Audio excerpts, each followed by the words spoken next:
instrument for good.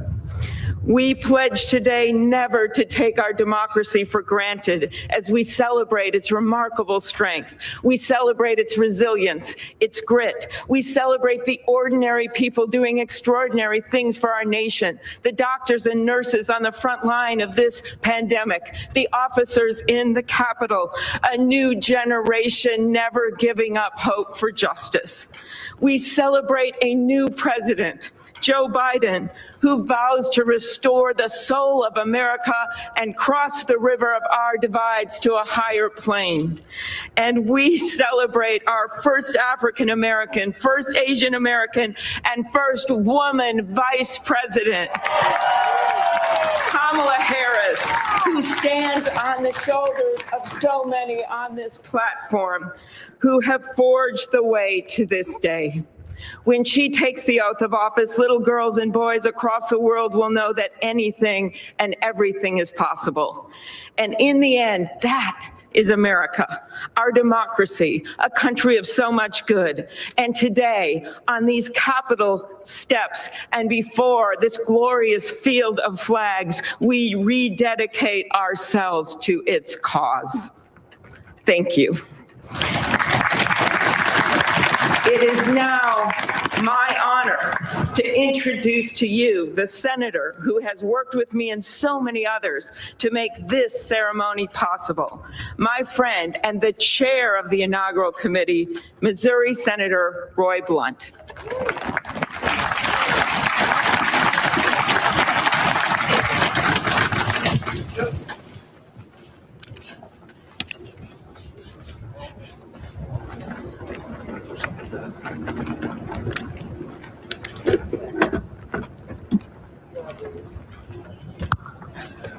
Well, I should have known when Senator Klobuchar got involved, at least there'd be a touch of snow up here this morning.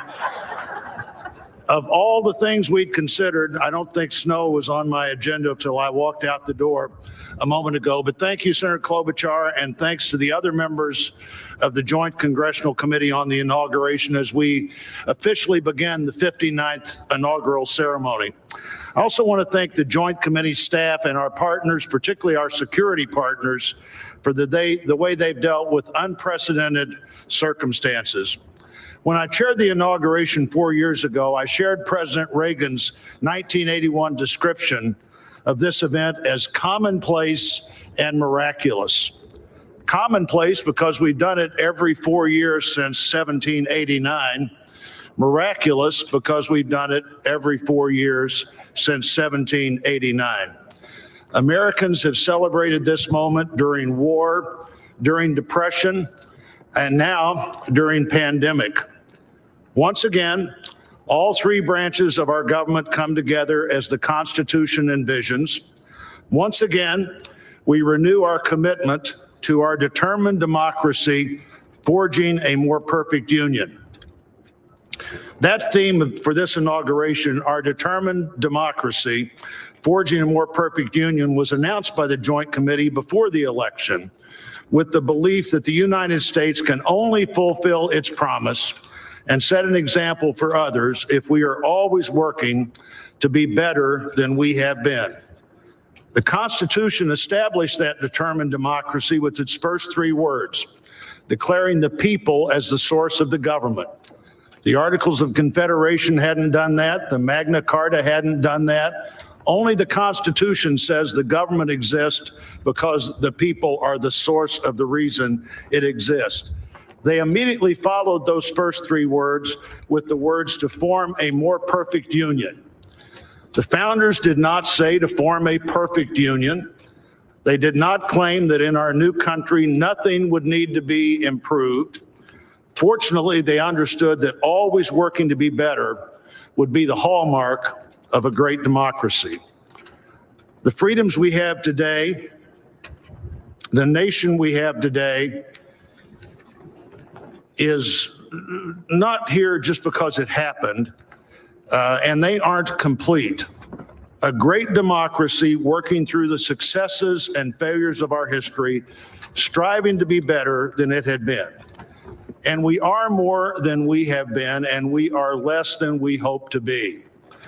The assault on our Capitol at this very place just 2 weeks ago reminds us that a government designed to balance and check itself is both fragile and resilient.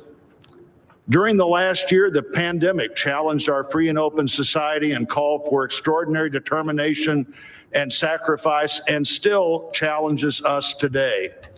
Meeting that challenge head on have been and are healthcare workers, scientists, first responders, essential frontline workers, and so many others we depend on in so many ways.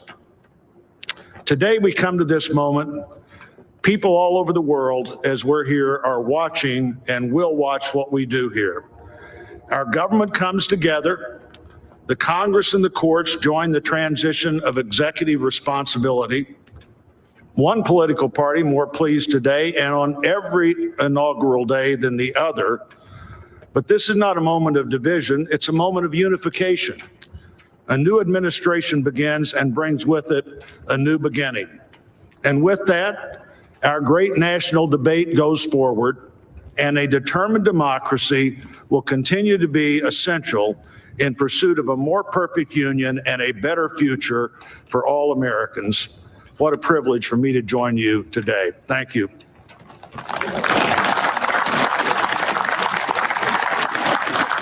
I'm pleased to call to the podium a longtime friend of the president-elect and his family, Father Leo O'Donovan, to lead us in an invocation. Please stand if you are able and remain standing for the national anthem and the pledge to our flag.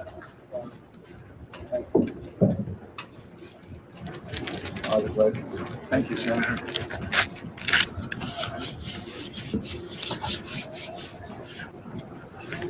I'll have to step from me. Thank you.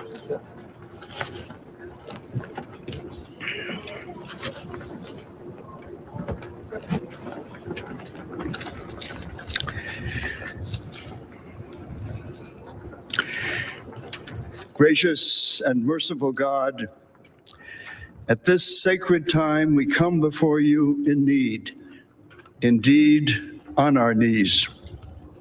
But we come still more with hope and with our eyes raised anew to the vision of a more perfect union in our land, a union of all our citizens to promote the general welfare and secure the blessings of liberty to ourselves and our posterity.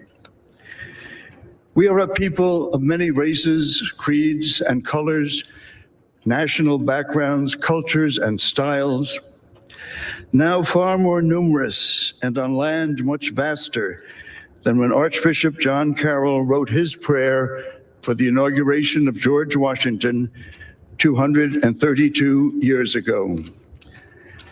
Archbishop Carroll prayed that you, O Creator of all, would assist with your Holy Spirit of counsel and fortitude the President of these United States, that his administration may be conducted in righteousness and be eminently useful to your people.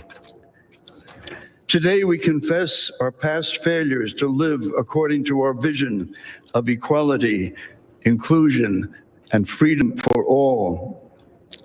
Yet we resolutely commit still more now to renewing the vision, to caring for one another in word and deed, especially the least fortunate among us, and so becoming a light for the world. There is a power in each and every one of us that lives by turning to every other one of us, a thrust of the Spirit to cherish and care and stand by others, and above all, those most in need. It is called love, and its path is to give ever more of itself.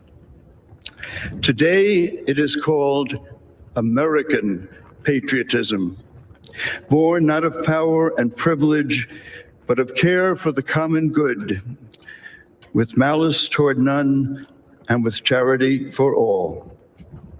For our new president, we beg of you the wisdom Solomon sought when he knelt before you and prayed for an understanding heart so that I can govern your people and know the difference between right and wrong. We trust in the counsel of the letter of James. If any of you lacks wisdom, you should ask God, who gives generously to all without finding fault, and it will be given to you. Pope Francis has reminded us how important it is to dream together. By ourselves, he wrote, we risk seeing mirages, things that are not there. Dreams, on the other hand, are built together. Be with us, holy mystery of love, as we dream together. Help us under our new president to reconcile the people of our land, restore our dream and invest it with peace and justice and the joy that is the overflow of love. To the glory of your name, forever, amen.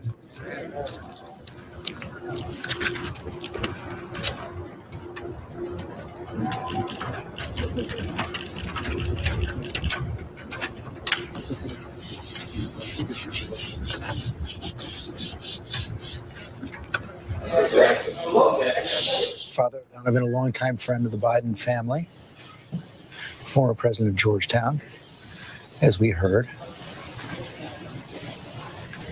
Ladies and gentlemen, please remain standing for the presentation of our national colors by the Armed Forces Color Guard, the singing of our national anthem, and for the Pledge of Allegiance.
Ladies and gentlemen, here for the singing of our national anthem, accompanied by the President's own United States Marine Band, please welcome Lady Gaga.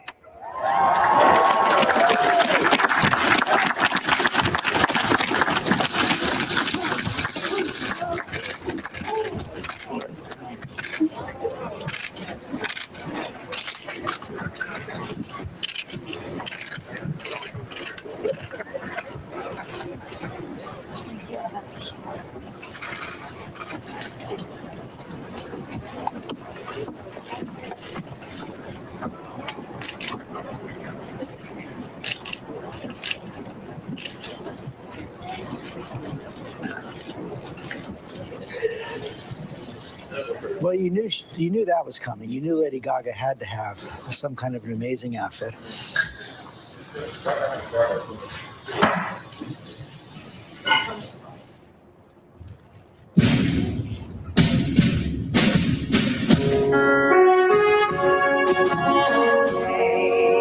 can you see by the dawn's early light what so proudly we hailed at the twilight's last gleaming, whose broad stripes and bright stars through the perilous fight o'er the ramparts we watched were so gallantly streaming, and the rocket's red glare, the bombs bursting in gave that our flag was still there.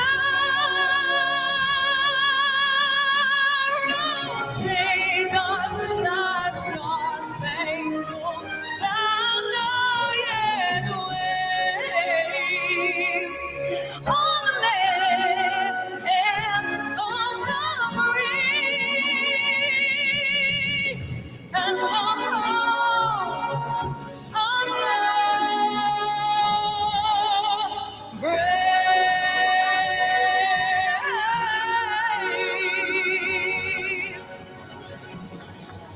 About the most exuberant Star-Spangled Banner you may have ever heard. Lady Gaga right there.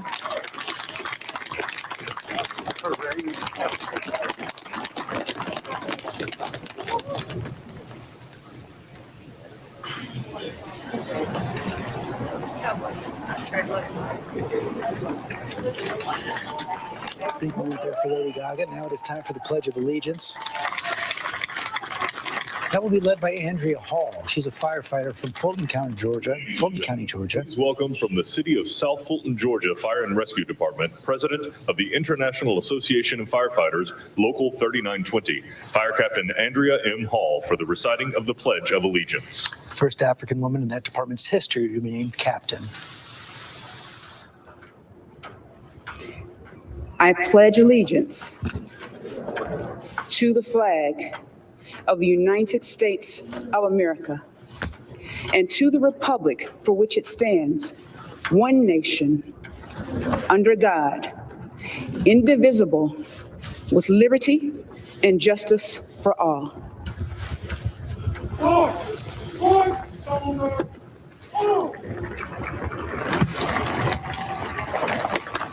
Her union, the first to endorse Joe Biden. And of course, Georgia, one of his biggest wins.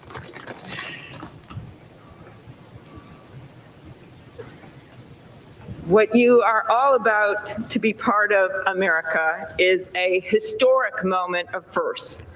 To administer the oath to our first African American, our first Asian American, and our first woman vice president, Kamala Harris, it is my great privilege to welcome to the inaugural stage the first Latina to ever serve on the Supreme Court of the United States of America, Justice Sonia Sotomayor. Ladies and gentlemen, please remain standing for the oath of office, followed by musical honors.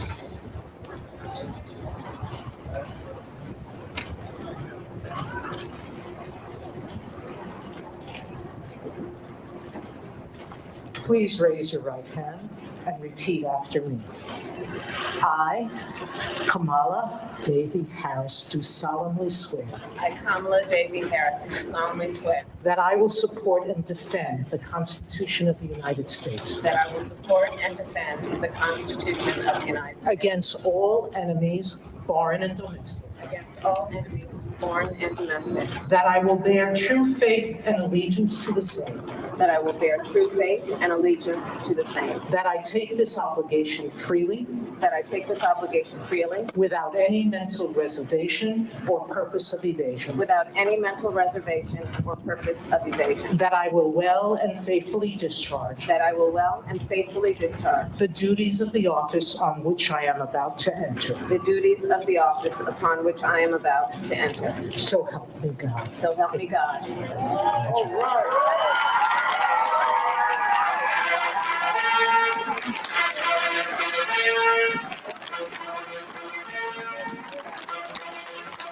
Year 2021. You just heard it. You just saw it. History was made. Kamala Harris taking the oath. It's the first African American, first Asian American, first woman vice president of the United States. Behind her, first African American president, Vice President Pence. Lindsay Davis. You know, she had her hand on two Bibles, one that belonged to Regina Shelton, a former neighbor and family friend who she's often described as like a second mother. It's also the same Bible that she used during her swearing in as Attorney General and also as Senator. And now, We are going to hear, after Hail Columbia, Jennifer Lopez is going to be singing as well. Please welcome Jennifer Lopez to perform This Land Is Your Land and America the Beautiful, accompanied by members of the President's Own United States Marine Band.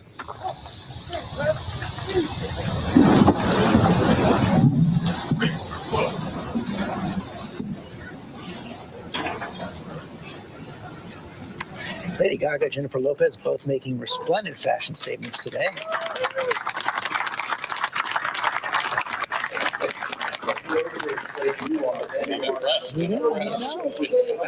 For a guy If that's not resplendent, I don't know what is. Huh?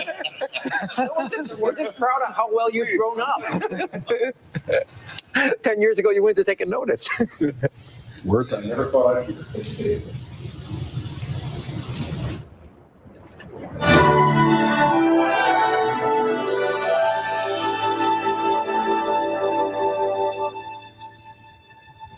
This land is your land.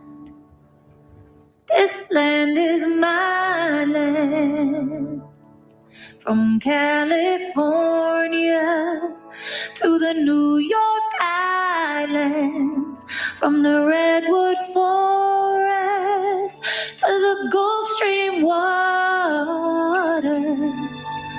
This land was made for you and me. As I went walking down that ribbon of highway, I saw above me that endless skyway. I saw below me that golden valley. This land was made for you and me. Oh, this land, oh, this land. This land was made for you and me. Oh, this land, oh, this land. This land was made for you and me. You and me. Oh, America,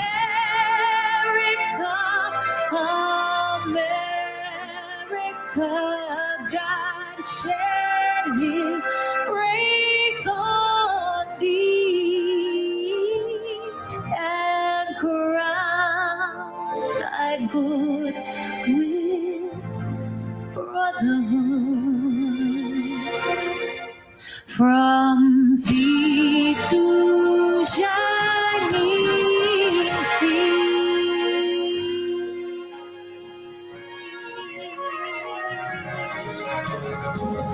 Una nación bajo Dios, indivisible, con libertad y justicia para todos. Let's get loud.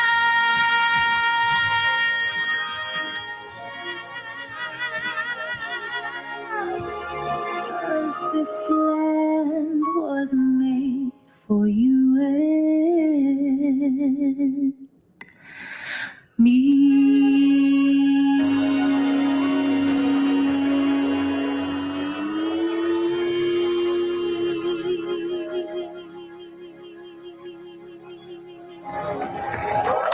One nation under God with liberty and justice for all. Jennifer Lopez.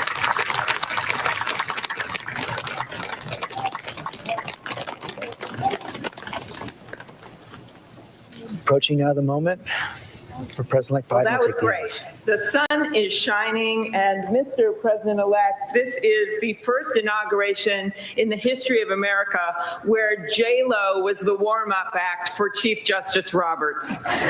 With that, it is now my distinct honor to introduce the Chief Justice of the Supreme Court of the United States, John Roberts, to administer the presidential oath to the next President of the United States, Joseph R. Biden. This is the moment. Ladies and gentlemen, please stand for the oath of office, followed by musical honors.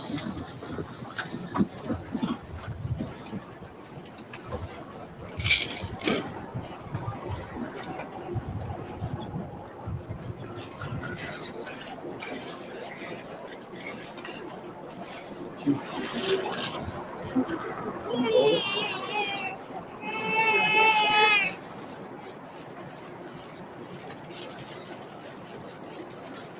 raise your right hand and repeat after me. I, Joseph Robinette Biden Jr., do solemnly swear. I, Joseph Robinette Biden Jr., do solemnly swear. That I will faithfully execute. That I will faithfully execute. The office of President of the United States. Office of President of the United States. And will, to the best of my ability. Will, to the best of my ability. Preserve, protect, and defend. Preserve, protect, and defend. The Constitution of the United States. The Constitution of the United States. So help you God. So help me God. Congratulations, Mr. President.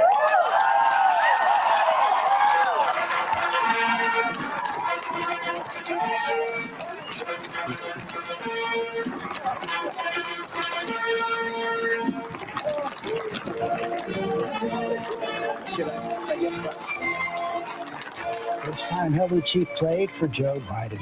Joseph Robinette Biden will be the 46th president of the United States. He was congratulated as Mr. President. He will officially become president in about 9 minutes, 9.5 minutes at noon, as he's giving the address. So Dr. Joe Biden overcome with emotion in that moment. Who wouldn't be? David Muir, the quest of a lifetime for Joe Biden. George, this was the ultimate long game. He was elected to the Senate at 29, the youngest. Will now be sworn in as the oldest president. He has waited and he has dreamed of this moment. Ladies and gentlemen, please so be many seated. years. He has told me the president's job is to heal, that the country needs healing, and he told me the words of a president matter.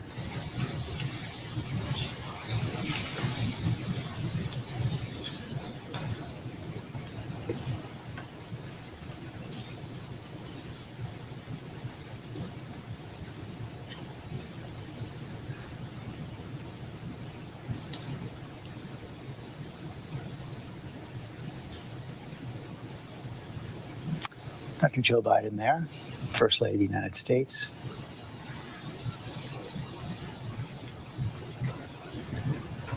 The bells at Howard University will now ring 49 times before the inaugural address.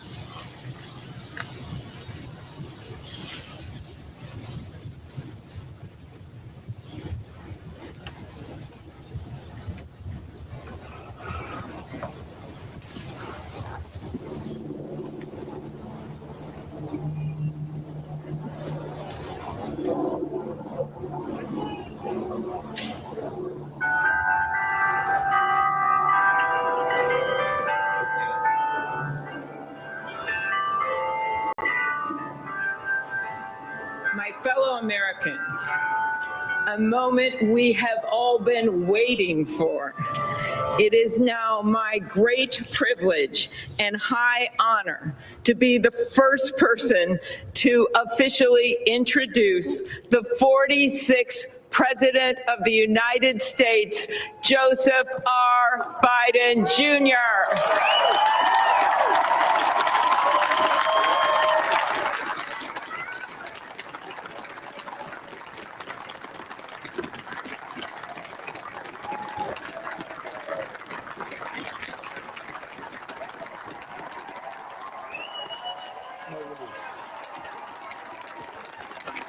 Chief Justice Roberts, Vice President Harris, Speaker Pelosi, Leader Schumer, Leader McConnell, Vice President Pence, and my distinguished guests, my fellow Americans. This is America's day. This is democracy's day, a day of history and hope, of renewal and resolve. Through a crucible for the ages, America has been tested anew, and America has risen to the challenge.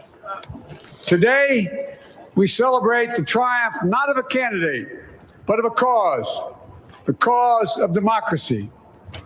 The people, the will of the people has been heard, and the will of the people has been heeded. We've learned again that democracy is precious. democracy is fragile. And at this hour, my friends, democracy has prevailed. So now, on this hallowed ground where just a few days ago, violence sought to shake the Capitol's very foundation, we come together as one nation, under God, indivisible, to carry out the peaceful transfer of power as we have for more than 2 centuries. As we look ahead in our uniquely American way, restless, bold, optimistic, and set our sights on the nation we know we can be and we must be. I thank my predecessors of both parties for their presence here today. I thank them from the bottom of my heart. And I know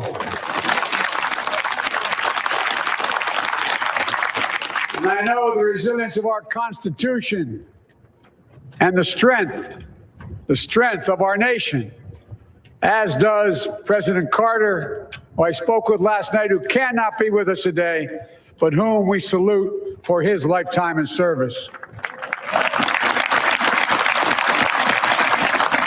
I've just taken the sacred oath each of those patriots have taken. The oath first sworn by George Washington. But the American story depends not on any one of us, not on some of us, but on all of us, on we the people who seek a more perfect union. This is a great nation. We are good people. And over the centuries, through storm and strife, in peace and in war, we've come so far, but we still have far to go. We'll press forward with speed and urgency, for we have much to do in this winter of peril and significant possibilities. Much to repair, much to restore, much to heal, much to build, and much to gain. Few people in our nation's history have been more challenged or found a time more challenging or difficult than the time we're in now.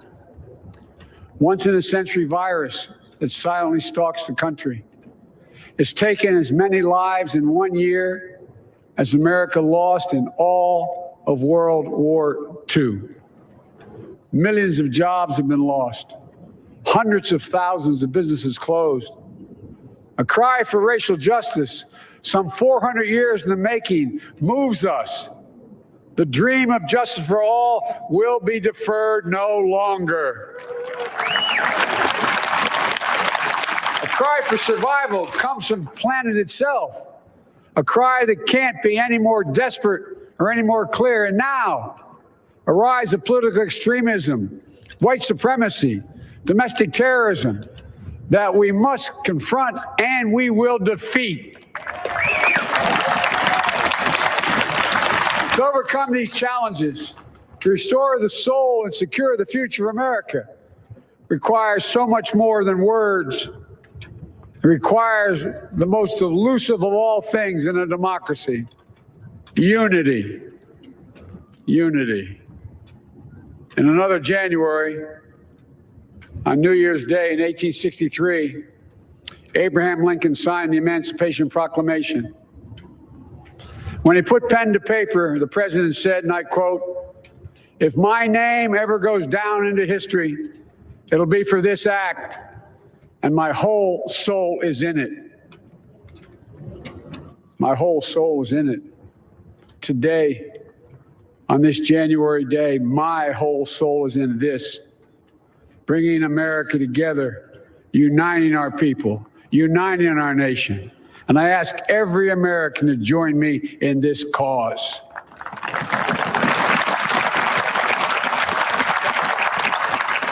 Uniting to fight the foes we face: anger, resentment and hatred, extremism, lawlessness, violence, disease, joblessness, and hopelessness. With unity, we can do great things, important things. We can right wrongs. We can put people to work in good jobs. We can teach our children in safe schools. We can overcome the deadly virus. We can reward work and rebuild the middle class and make healthcare secure for all. We can deliver racial justice, and we can make America once again the leading force for good in the world. I know speaking of unity can sound to some like a foolish fantasy these days. I know the forces that divide us are deep and they are real. But I also know they are not new. Our history has been a constant struggle between the American ideal that we're all are created equal and the harsh, ugly reality that racism, nativism, fear, demonization have long torn us apart. The battle is perennial, and victory is never assured. Through Civil War, the Great Depression, World War, 9/11, through struggle, sacrifice, and setbacks, our better angels have always prevailed. In each of these moments, enough of us have come together to carry all of us forward. And we can do that now. History, faith, and reason show the way of unity. We can see each other not as adversaries, but as neighbors. We can treat each other with dignity and respect. We can join forces, stop the shouting, and lower the temperature. For without unity, there is no peace, only bitterness and fury. No progress, only exhausting outrage. No nation, only a state of chaos. This is our historic moment of crisis and challenge, and unity is the path forward. And we must meet this moment as the United States of America. If we do that, I guarantee you we will not fail. We have never, ever, ever, ever failed in America. We've acted together. And so today, at this time, in this place, let's start afresh, all of us. Let's begin to listen to one another again, hear one another, see one another, show respect to one another. Politics doesn't have to be a raging fire, destroying everything in its path. Every disagreement doesn't have to be a cause for total war. And we must reject the culture in which facts themselves are manipulated and even manufactured.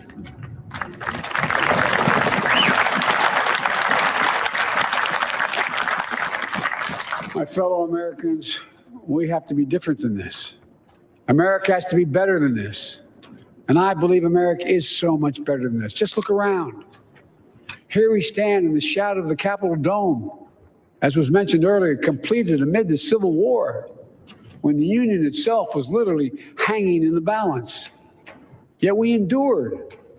We prevailed. Here we stand, looking out on the Great Mall, where Dr. King spoke of his dream. Here we stand, where 108 years ago, at another inaugural, thousands of protesters tried to block brave women marching for the right to vote. And today, we mark the swearing in of the first woman in American history elected to national office, Vice President Kamala Harris. Don't tell me things can't change.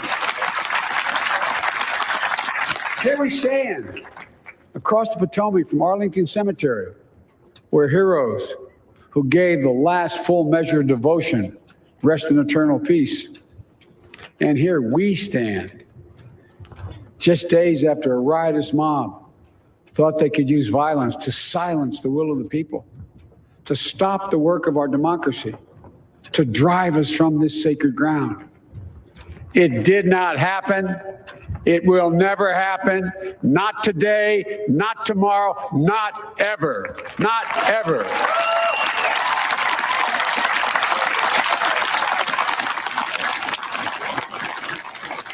To all those who supported our campaign, I'm humbled by the faith you've placed in us To all those who did not support us, let me say this.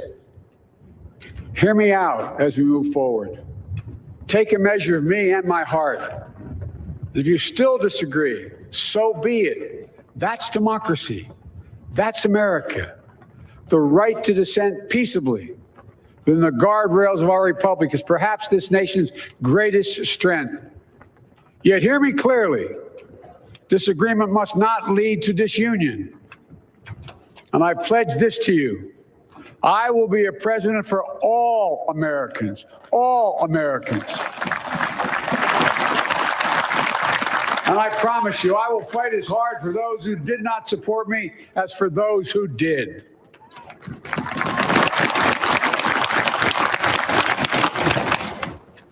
Many centuries ago, St. Augustine, a saint of my church, wrote that a people was a multitude defined by the common objects of their love. Defined by the common objects of their love. What are the common objects we as Americans love that define us as Americans? I think we know. Opportunity, security, liberty, dignity, respect, honor, and yes, the truth. Recent weeks and months have taught us a painful lesson. There is truth and there are lies. Lies told for power and for profit. And each of us has a duty and a responsibility as citizens, as Americans, and especially as leaders. Leaders who have pledged to honor our Constitution and protect our nation, to defend the truth and defeat the lies. Look, I understand that many of my fellow Americans view the future with fear and trepidation. I understand they worry about their jobs. I understand, like my dad, they lay in bed wondering, can I keep my health care? Can I pay my mortgage? Thinking about their families, about what comes next. I promise you, I get it. But the answer is not to turn inward, to retreat into competing factions, distrusting those who don't look like you, or worship the way you do, or don't get their news from the same sources you do. We must end this uncivil war that pits red against blue, rural versus urban, conservative versus liberal. We can do this if we open our souls instead of hardening our hearts, if we show a little tolerance and humility, and if we're willing to stand in the other person's shoes, as my mom would say, just for a moment, stand in their shoes. Because here's the thing about life. There's no accounting for what fate will deal you. Some days, when you need a hand. There are other days when we're called to lend a hand. That's how it has to be. This is what we do for one another. And if we are this way, our country will be stronger, more prosperous, more ready for the future. And we can still disagree. My fellow Americans, in the work ahead of us, we're going to need each other. We need all our strength to persevere through this dark winter. We're entering what may be the toughest and deadliest period of the virus. We must set aside politics and finally face this pandemic as one nation. One nation. And I promise you this, as the Bible says, weeping may endure for a night, but joy cometh in the morning. We will get through this together. Together. Look, folks, all my colleagues I serve with in the House and the Senate up here, we all understand the world is watching all of us today. So here's my message to those beyond our borders. America has been tested, and we've come out stronger for it. We will repair our alliances and engage with the world once again. Not to meet yesterday's challenges, but today's and tomorrow's challenges. And will lead not merely by the example of our power, but by the power of our example.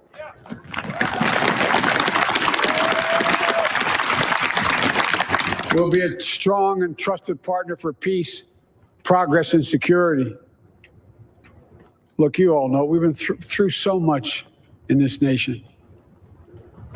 And in my first act as president, I'd like to ask you to join me in a moment of silent prayer.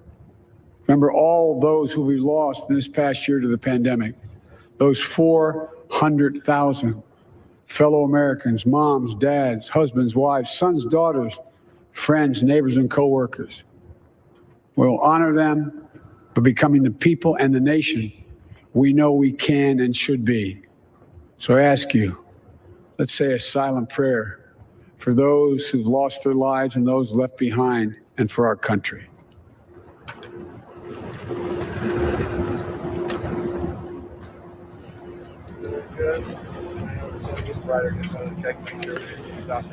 Amen. Folks, this is a time of testing. We face an attack on our democracy and on truth, a raging virus, growing inequity, the sting of systemic racism, a climate in crisis, America's role in the world. Any one of these would be enough to challenge us in profound ways. But the fact is, we face them all at once, presenting this nation with one of the gravest responsibilities we've had. Now we're going to be tested. Are we going to step up, all of us? It's time for boldness, for there's so much to do. And this is certain. I promise you, we will be judged, you and I, by how we resolve these cascading crises of our era. We will rise to the occasion is the question. Will we master this rare and difficult hour? Will we meet our obligations and pass along a new and better world to our children? I believe we must. I'm sure you do as well. I believe we will.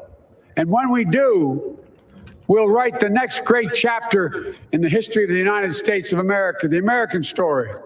A story that might sound something like a song that means a lot to me. It's called American Anthem. There's one verse that stands out, at least for me, and it goes like this. The work and prayers of century have brought us to this day. What shall be our legacy? What will our children say? Let me know in my heart when my days are through. America, America, I gave my best to you. Let's us add our own work and prayers to the unfolding story of our great nation. If we do this, then when our days are through, our children and our children's children will say of us, they gave their best, they did their duty, they healed a broken land. My fellow Americans, I close the day where I began, with the sacred oath. Before God and all of you, I give you my word. I will always level with you. I will defend the Constitution. I'll defend our democracy. I'll defend America. And I'll give all of you, keep everything I do in your service, thinking not of power, but of possibilities, not of personal interest, but the public good. And together we shall write an American story of hope, not fear, of unity, not division, of light, not darkness, a story of decency and dignity, love and healing, greatness and goodness. May this be the story that guides us, the story that inspires us, and the story that tells ages yet to come that we answered the call of history. We met the moment. Democracy and hope, truth and justice did not die on our watch, but thrived. That America secured liberty at home and stood once again as a beacon to the world. That is what we owe our forebears, one another, and generation to follow. So, with purpose and resolve, we turn to those tasks of our time, sustained by faith, driven by conviction, and devoted to one another and the country we love with all our hearts. May God bless America, and may God protect our troops. Thank you, America.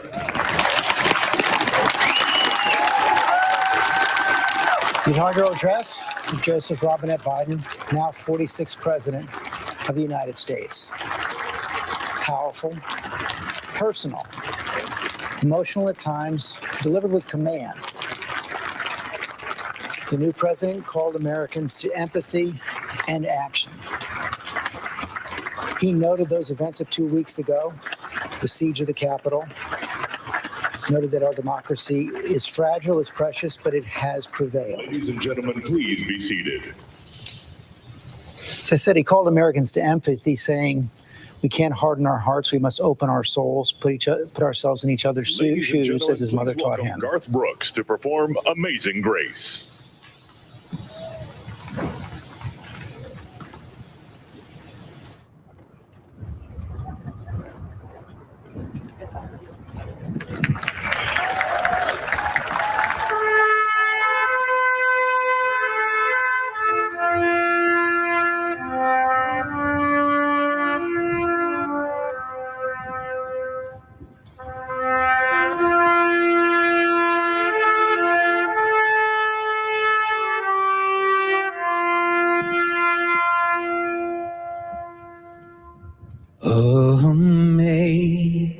Amazing grace, how sweet the sound that saved a wretch like me. I once was lost, but now I'm found. Was blind, but now I see. When we've been there 10,000 years, bright shining as the sun, we've no less days to sing God's praise than when we first begun. If I can ask you to sing this last verse with me, not just the people here, but the people at home, at work, as one, united. Amazing grace, how sweet the sound that saved a wretch like me. I once was lost, but now I'm found. Was blind, but now I see. Amen. Garth Brooks, Amazing Grace. Echoing the new president's calls to unite America.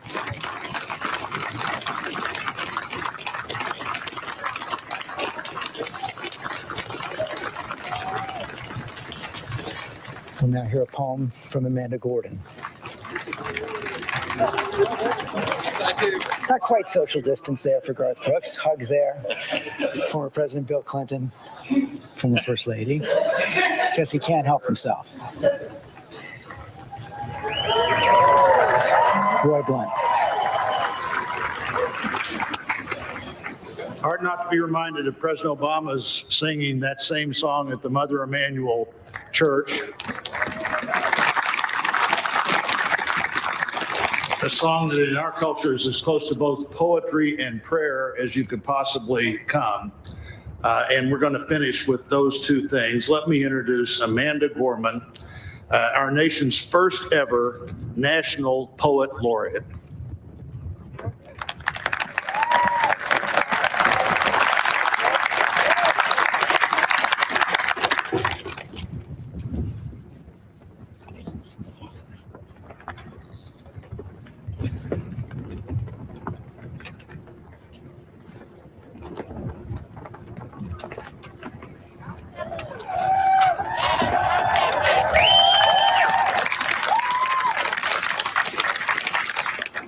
Mr. President, Dr. Biden, Madam Vice President, Mr. Emhoff, Americans, and the world. When day comes, we ask ourselves, where can we find light in this never-ending shade? The loss we carry, a sea we must wade. We've braved the belly of the beast. We've learned that quiet isn't always peace, and the norms and notions of what just isn't always just is. And yet the dawn is ours before we knew it. Somehow we do it. Somehow we've weathered and witnessed a nation that isn't broken, but simply unfinished. We, the successors of a country and a time where a skinny Black girl descended from slaves and raised by a single mother can dream of becoming president, only to find herself reciting for one. And yes, we are far from polished, far from pristine, but that doesn't mean we are striving to form a union that is perfect. We are striving to forge our union with purpose, to compose a country committed to all cultures, colors, characters, and conditions of man. And so we lift our gaze not to what stands between us, but what stands before us. We close the divide because we know to put our future first, we must first put our differences aside. We lay down our arms so we can reach out our arms to one another. We seek harm to none and harmony for all. Let the globe, if nothing else, say this is true. That even as we grieved, we grew, that even as we hurt, we hoped, that even as we tired, we tried, that we'll forever be tied together, victorious, not because we will never again know defeat, but because we will never again sow division. Scripture tells us to envision that everyone shall sit under their own vine and fig tree, and no one shall make them afraid. If we're to live up to our own time, then victory won't lie in the blade, but in all the bridges we've made. That is the promised glade, the hill we climb, if only we dare it, because being American is more than a pride we inherit. It's the past we step into and how we repair it. We've seen a force that would shatter our nation rather than share it, would destroy our country if it meant delaying democracy. And this effort very nearly succeeded. But while democracy can be periodically delayed, it can never be permanently defeated. In this truth, in this faith we trust, for while we have our eyes on the future, history has its eyes on us. This is the era of just redemption. We feared it in its inception. We did not feel prepared to be the heirs of such a terrifying hour, but within it we found the power to author a new chapter, to offer hope and laughter to ourselves. So while once we asked, how could we possibly prevail over catastrophe? Now we assert, how could catastrophe possibly prevail over us? We will not march back to what was, but move to what shall be, a country that is bruised but whole, benevolent but bold, fierce and free. We will not be turned around or interrupted by intimidation, because we know our inaction and inertia will be the inheritance of the next generation. Our blunders become their burdens, but one thing is certain.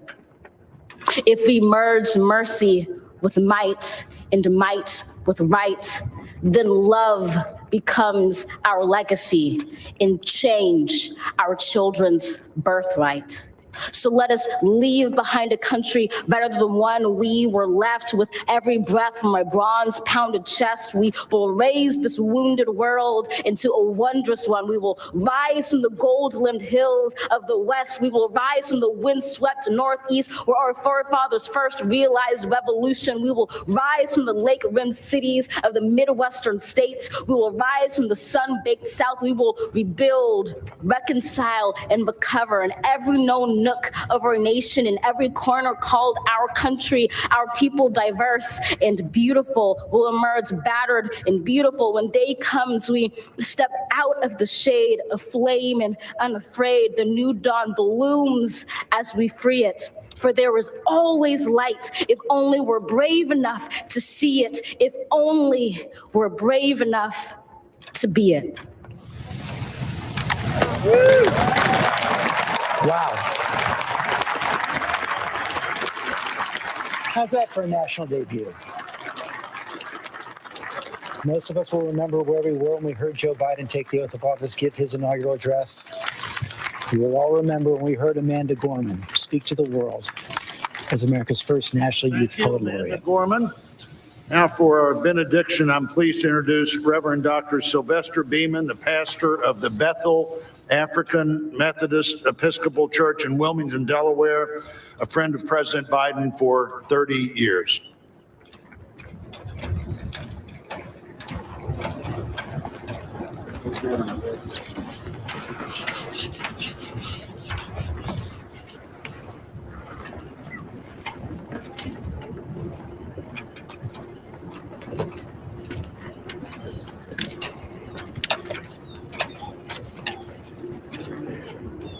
As a nation and people of faith gathered in this historical moment, let us unite in prayer.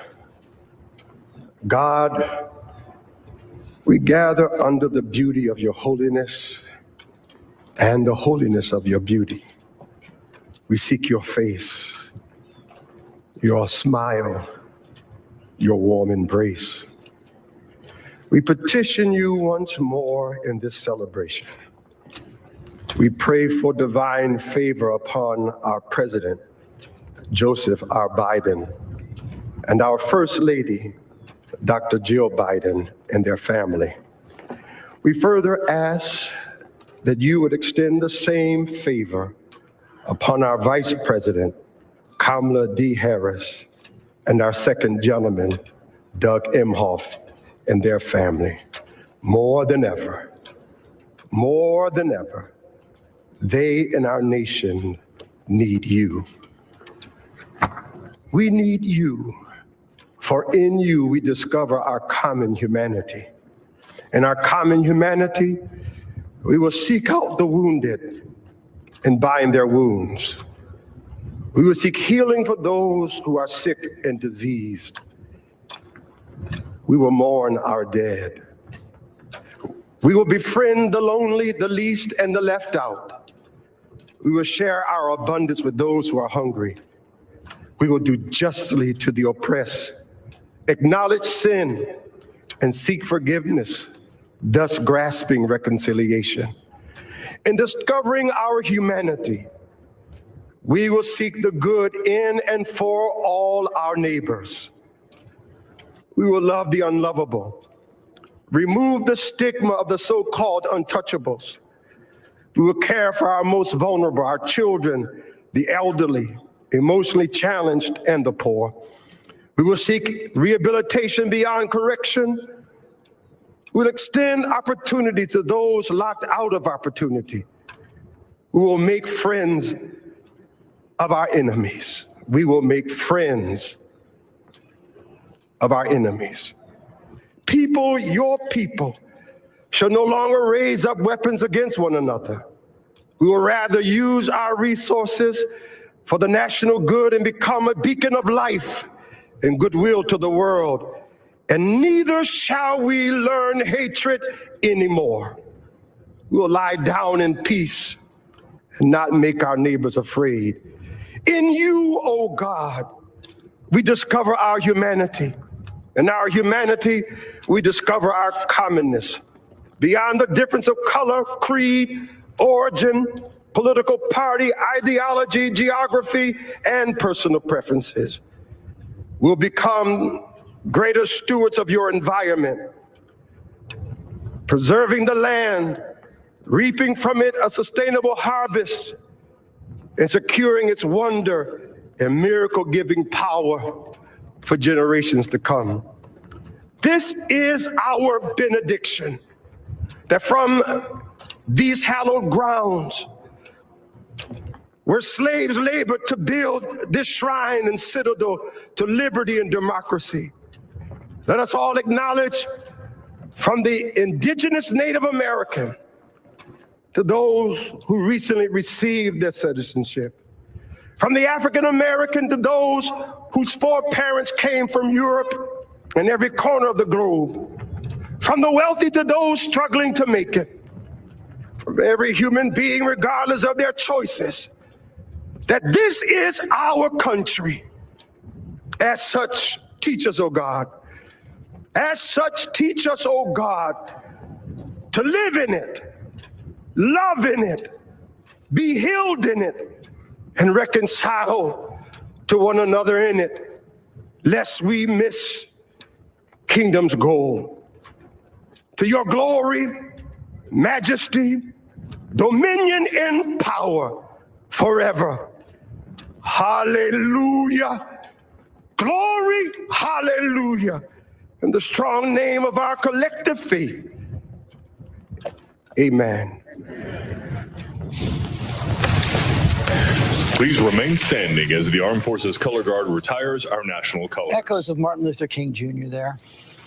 In the benediction, Reverend Dr. Sylvester Beeman, with a prayer and a plea for unity in this country so deeply divided right now. Cecilia Vega, unity, the theme of the day, the theme of this inaugural ceremony, the theme of Joe Biden's presidential campaign, clearly going to be the early theme of his presidency. He said, "My whole soul is in this, bringing America together." George, this was an inaugural speech aimed at uniting the country, but so much of this was speaking directly to Donald Trump supporters or those who may be doubting Joe Biden's legitimacy. He said, "We won this. This is democracy. You are seeing it in action. It's not about a candidate. Democracy has prevailed." But he also used this moment to attempt to reclaim truth. We just saw an outgoing president who, by counts, issued more than 33 some odd thousand assaults on the truth, myths, truths, and this was about taking truth and reclaiming facts, George. He did do that, and Mary Bruce, you're there at the Capitol today. He did not shy away from mentioning that siege of the Capitol 2 weeks ago. Told the country, told the world, what we saw there will not prevail. It was a fierce rejection of that kind of hate, of that kind of violence, as he did make this call for unity. And George, I have to say, I've listened to a lot of Joe Biden speeches, and he talks about unity a lot. And what always strikes me is that Biden is not a man of hyperbole. He views unity not as some lofty goal, but as a practical necessity. And you heard that here today. Him saying to tackle this pandemic, to address racial injustice, the country's going to have to come together. Put aside your differences and work towards some common goals. As he said, without unity, there is no progress. And of course, without mentioning President Trump's name, it was a clear rejection of Trumpism. I kept thinking about, that famous line that Donald Trump said, "I alone can fix it." The message today from Joe Biden was, we alone can fix it. If this country has any hope of moving forward, it is going to take everyone coming together. And as Cecilia said, that message to the more than 70 million Americans who voted for President Trump was quite simple and very classic Joe Biden. Him essentially saying, just give me me a chance. Give him a chance. He used that "folks a few" time Rachel Scott up there on Capitol Hill. Part of that message, I will be a president for all Americans. That's exactly what he was saying. And it was his main message on the campaign trail. It was the theme of this inauguration here today. And of course, it comes only 2 weeks after we saw what was an insurrection here at the Capitol. Joe Biden saying this is a new chapter. Let's turn the page. Let's write this. And so much of this was about democracy prevailing at a time when it was tested. Democracy prevailing at a time when we saw rioters here try to overturn the results of an election. And I can't help but think about Vice President Mike Pence there, who was under immense pressure to do something that he constitutionally just could not do. And he resisted. And today he is there for this moment. President Trump is not, George. He certainly is not. And of course, President Biden did thank his predecessors who were there today. Thank President Carter, who could not make it today. David Muir, that silence, failing to mention President Trump at all, that silence may have been the most eloquent and elegant rebuke possible. It was profound not to hear. We were told this would be looking forward, but we did not hear him mention his predecessor at all. And there was the other moment, George, where he prayed in silent prayer for the 400,000 American lives lost in just 1 year in this country, and asked that America watching today pray with him. And I'm thinking about the millions of Americans around the country watching this, the 81 million who voted for Joe Biden, the 74 million who voted for Donald Trump. And we know the vast majority of Americans did not like what they saw 2 weeks ago. They were angered by it, frightened by it, saddened by it. And he said, we stand here just days after that mob tried to stop the will of the people. It did not happen. It will never happen. Not today, not tomorrow, not ever.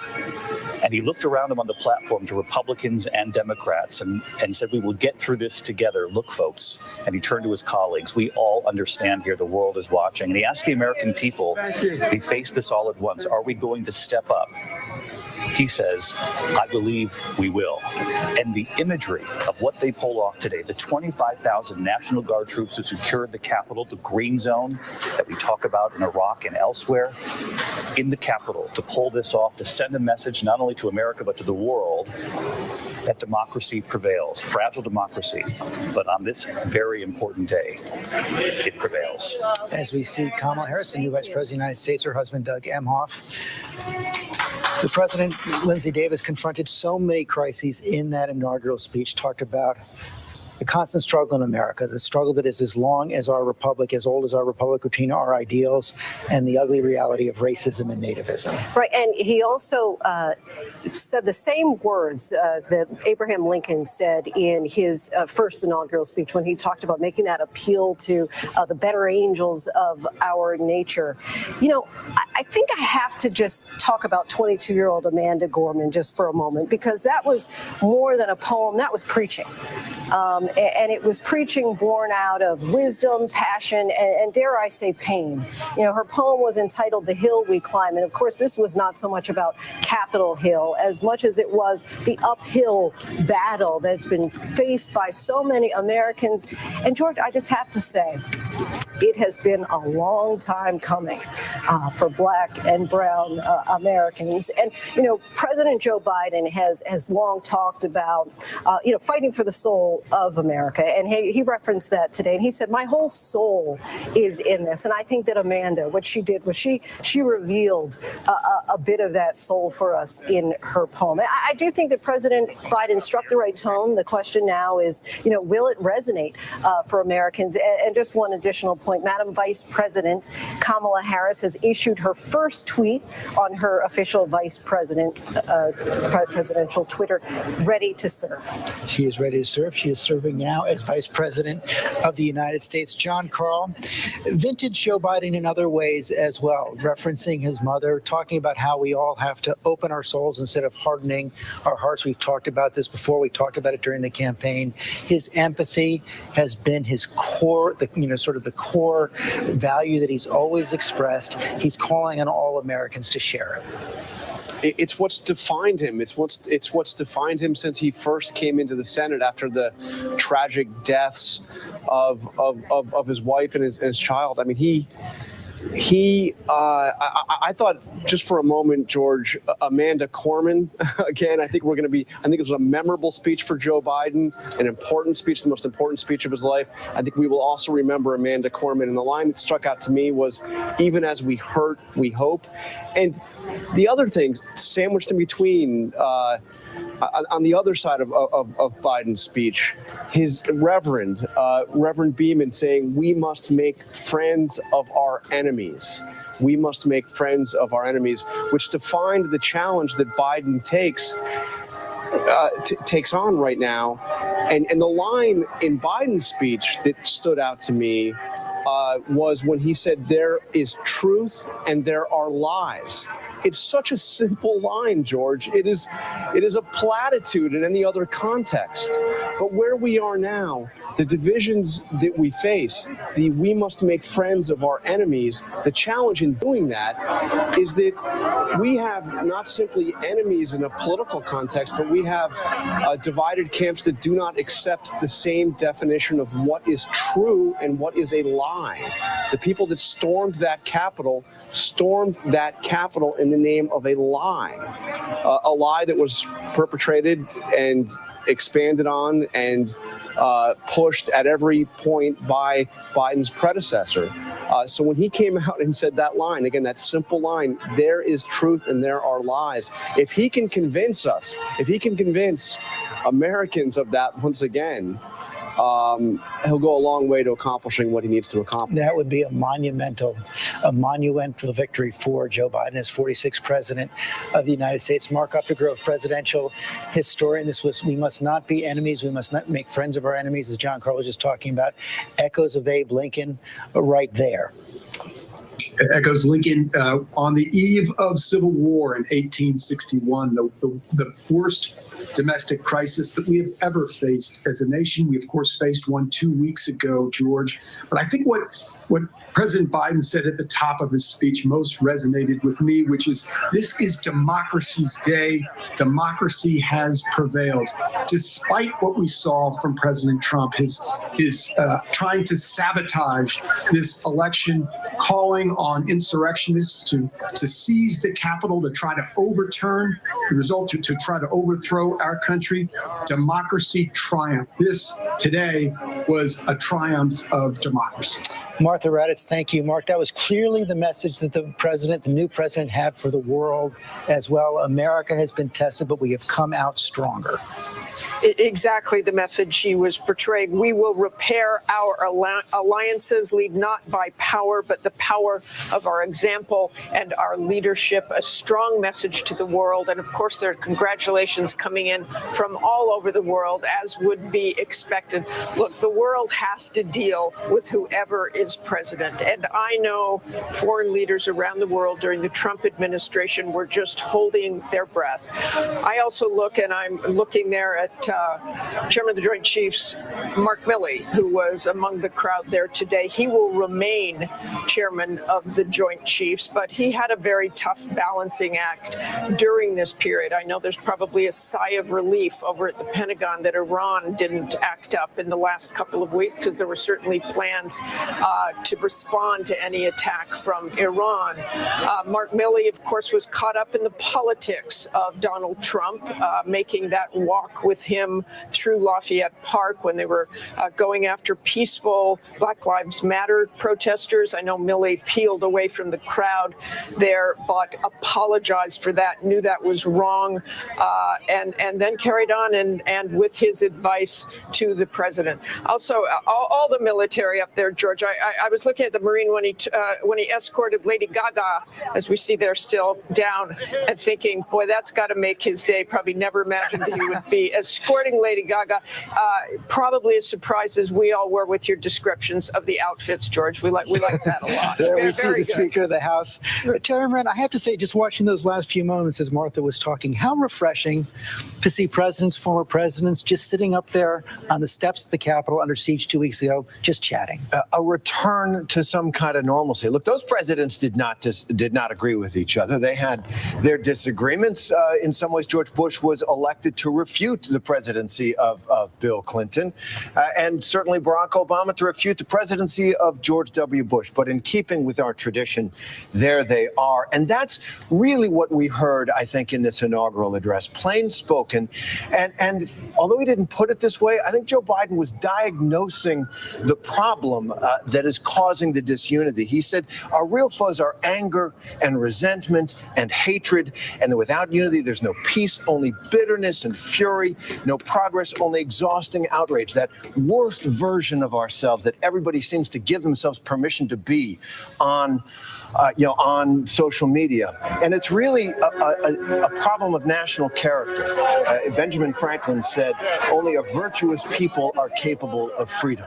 And by virtue, he meant those common sense, common decency attributes that Joe Biden embodies and lives by. And I think that's the note he tried to strike in his speech. If it can help at all, it was probably the right note. Barack Obama is a happy man today. You can definitely see that right there. A lot of fist bumps, a lot of elbow bumps. Byron, I was going to ask you about Biden's speech, but you probably want to talk about Amanda Gorman.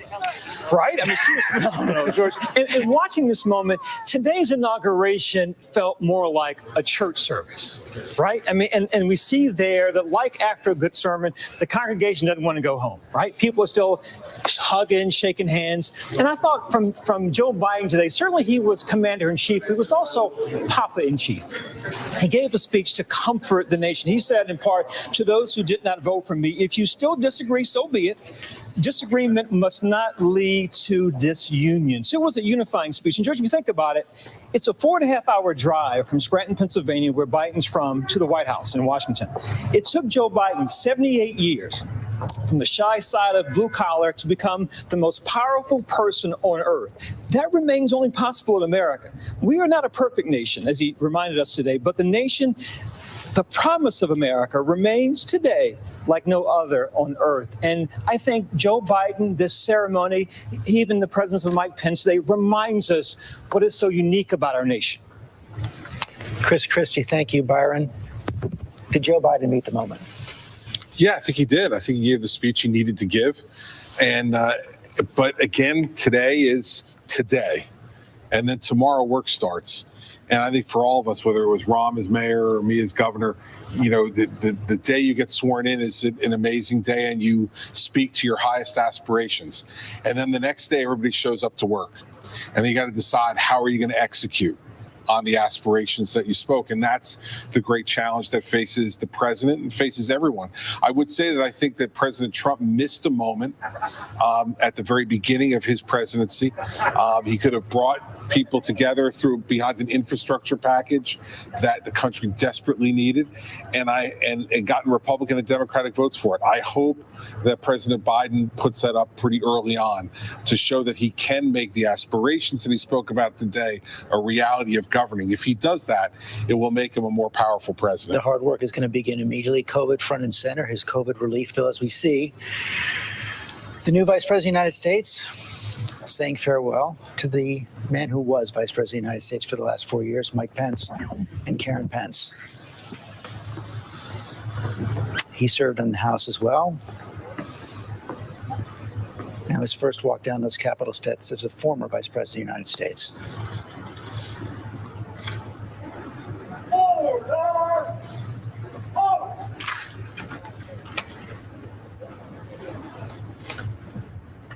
Rahm Emanuel, your thoughts on the speech? I'd make 2 quick points.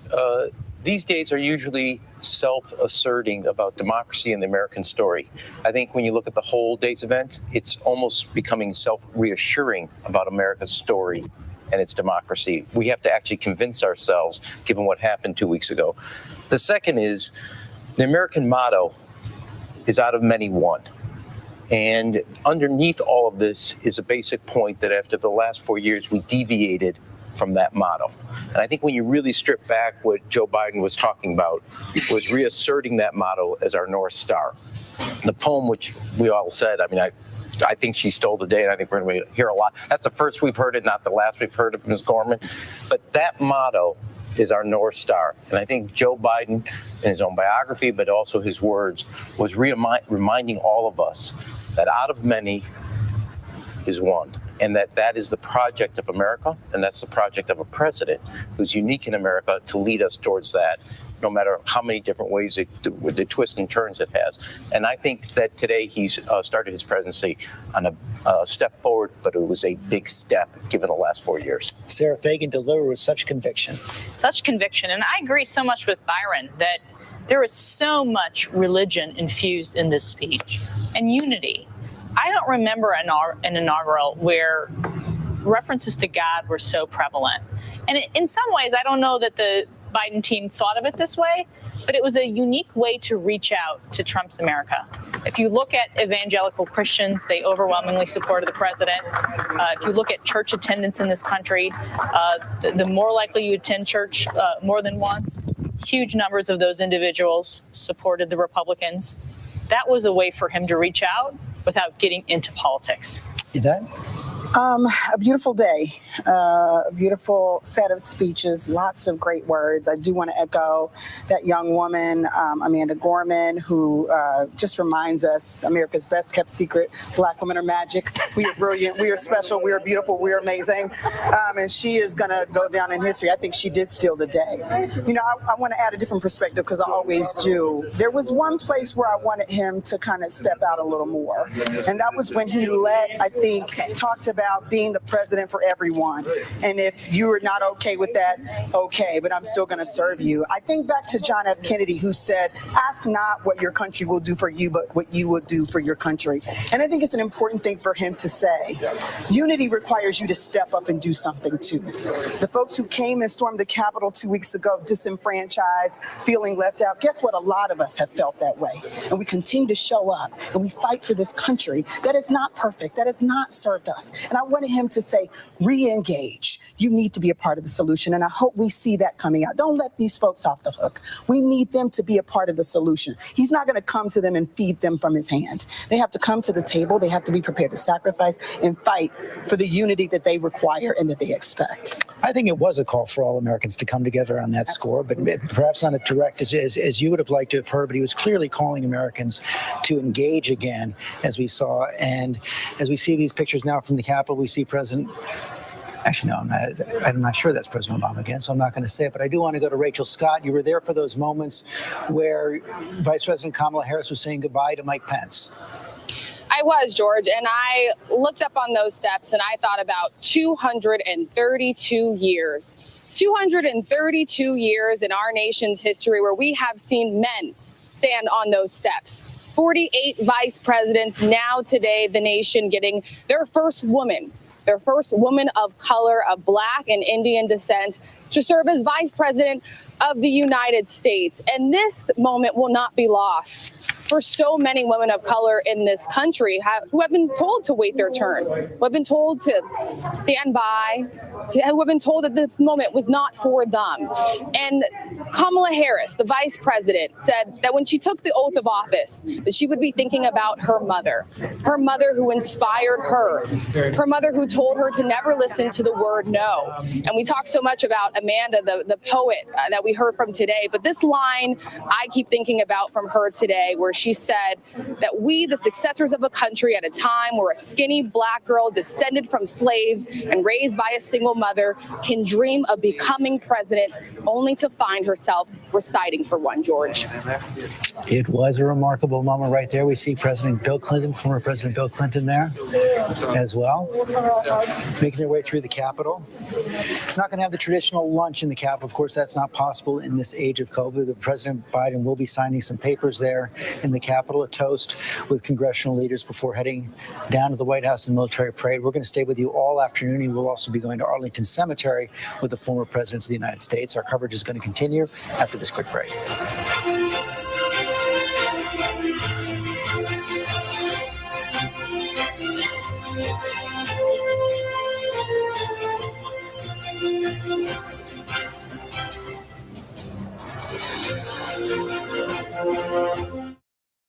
My family and I, This is what being live is all about.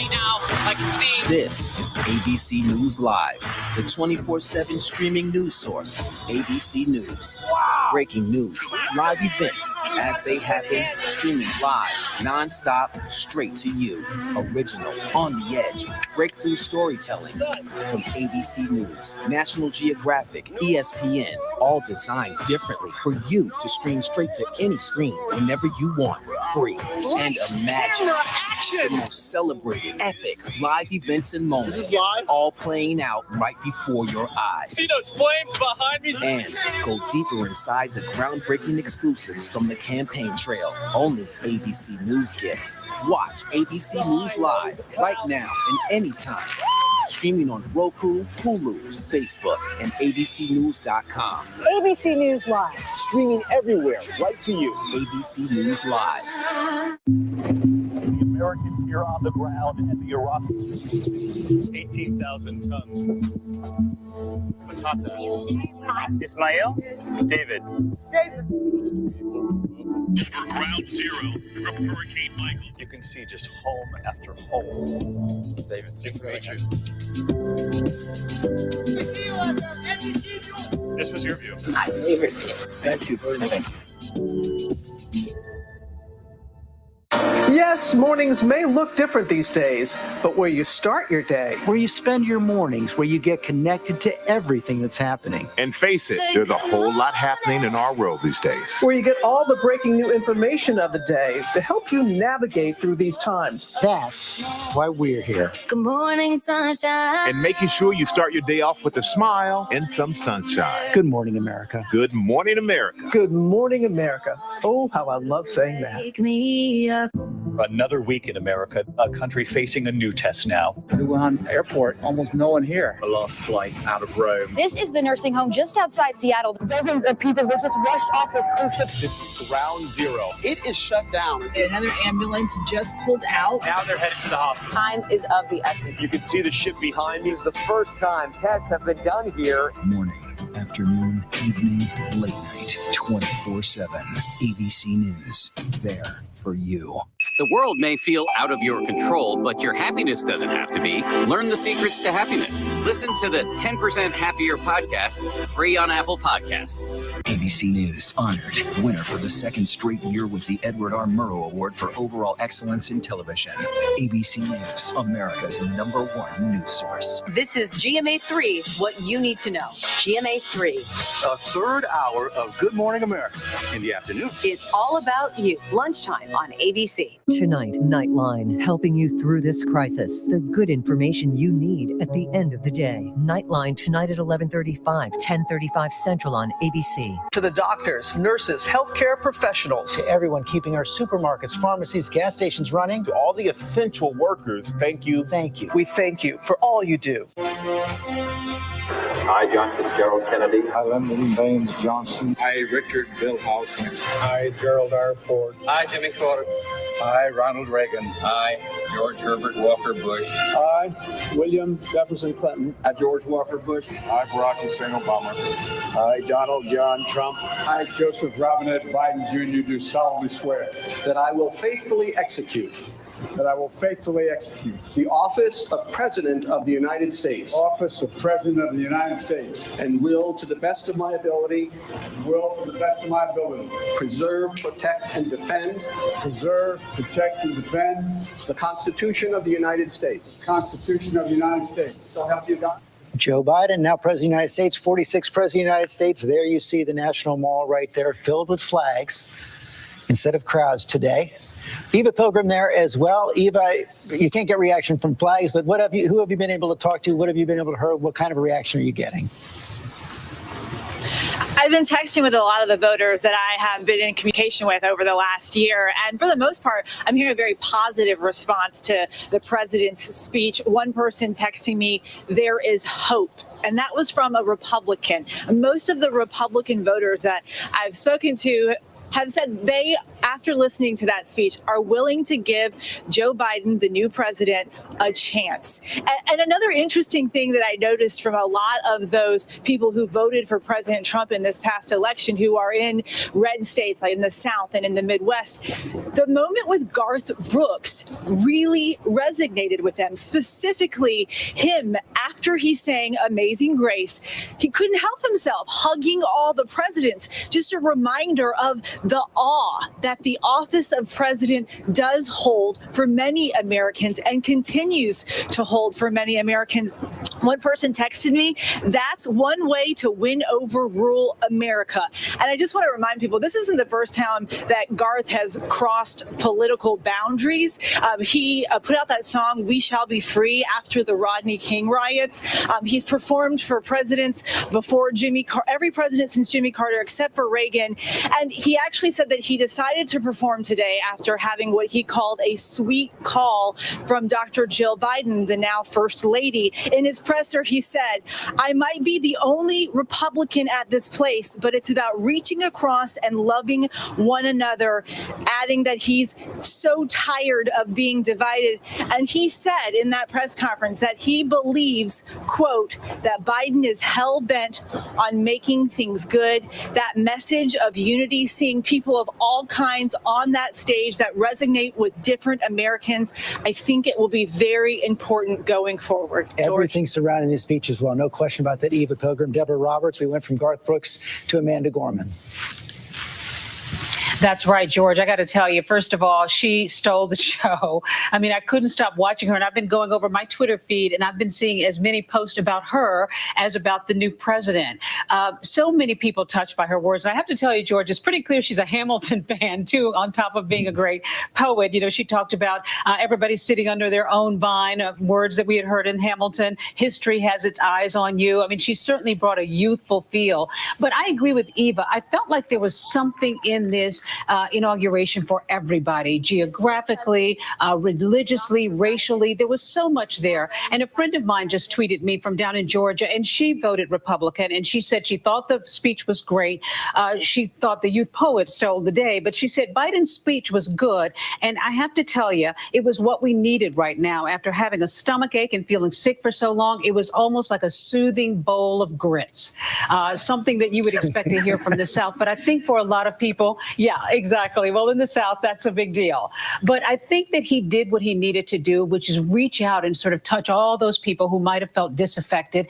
And, you know, as Chris Christie says, we'll see where we go from here because he's got a tall order. But he certainly did reach out to all of America today. That was pretty obvious. He certainly tried to do that. He knows he's got his work cut out for him. Thank you, Deborah. His first tweet as president, the new president's account at POTUS is back up and running again. And he said there's no time to waste when it comes to tackling the crises we face. That's why today I'm heading to the Oval Office to get right to work, delivering bold action and immediate relief for American families. I want to go back to his original home, Scranton, Pennsylvania, his boyhood home. Stephanie Ramos is there. George, this is where it all started. Right behind me is President Joe Biden's childhood home, a gray colonial sitting on North Washington Street in Scranton, Pennsylvania, a swing state that President Biden won in the election. And all morning long, we've seen people stopping by, driving by, taking pictures of the home, dropping off gifts. There was a couple earlier, people honking, as you just heard. A couple earlier also dropped off some balloons in the shape of a 4 and a 6. And if you look closely, it might be hard to see, but the house number 2446, the 46 is highlighted. Of course, Joe Biden becoming the 46th president of the United States, an American flag flying high as well. But there is so much hometown pride here in this town. I even spoke with some Republicans who said they voted for Donald Trump in the election, but are ready to turn a new page. They've accepted the results and say they're ready for a fresh start. Now, President Biden was last here in this town on Election Day, visiting the community and also visiting the woman who lives in that home. We spoke with her and she says she's absolutely thrilled that this day has finally come. She says she bought the home from the Biden family back in the 1960s. She's been here ever since. She is excited. She says whenever Joe Biden would come to town, Biden's team would reach out, let her know that they were on their way. And last time Joe Biden was here on Election Day, he wrote on the living room wall, from this house to the White House, by the grace of God. And George, that day is here. He is in the White House now. He's heading to the White House right now. Thank you, Stephanie Ramos. I want to go to Trevor Ault in Lansing, Michigan. Michigan, of course, one of the most hotly contested states during this election. Trevor. Well, George, we've been out here watching a few pro-Trump supporters come out to demonstrate. Nothing compared to what we know law enforcement was expecting. One of the 50 states that were on guard for credible threats. And there are hundreds of National Guard members and police who are laying low right now.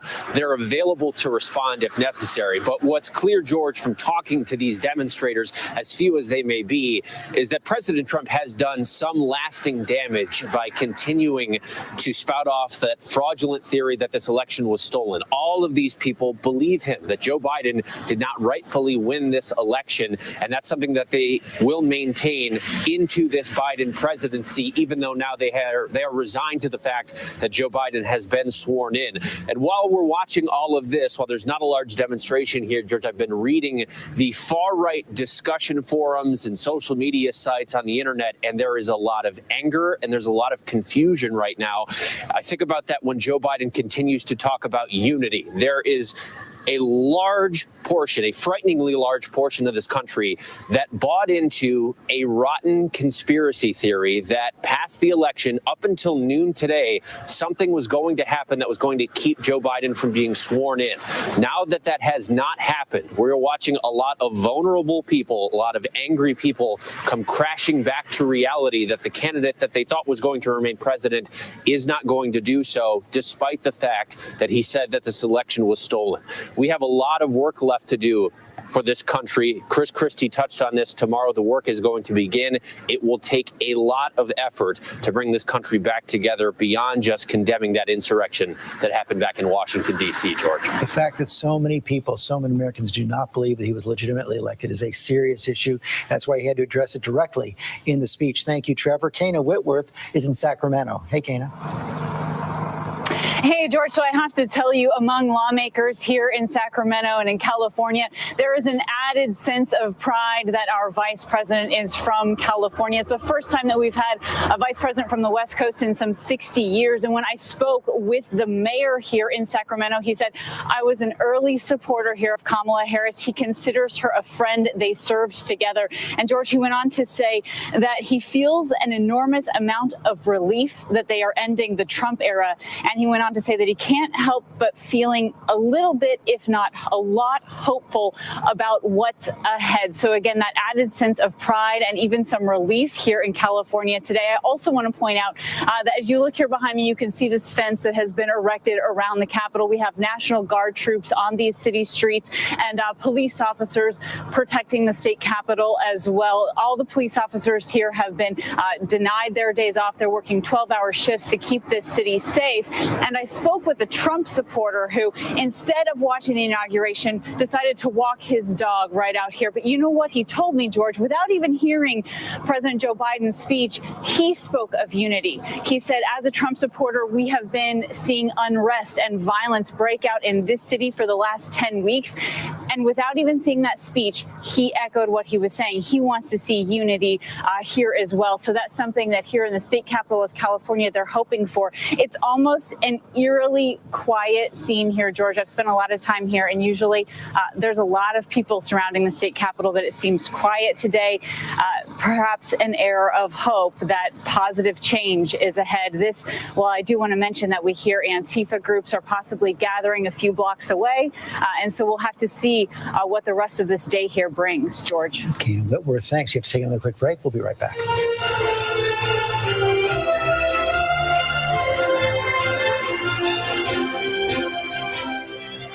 ABC News, live coverage of the inauguration of President Joe Biden. Streaming nonstop on ABC News Live and on Apple News. The reality is our country can collapse from within. You see the white power movement on the march.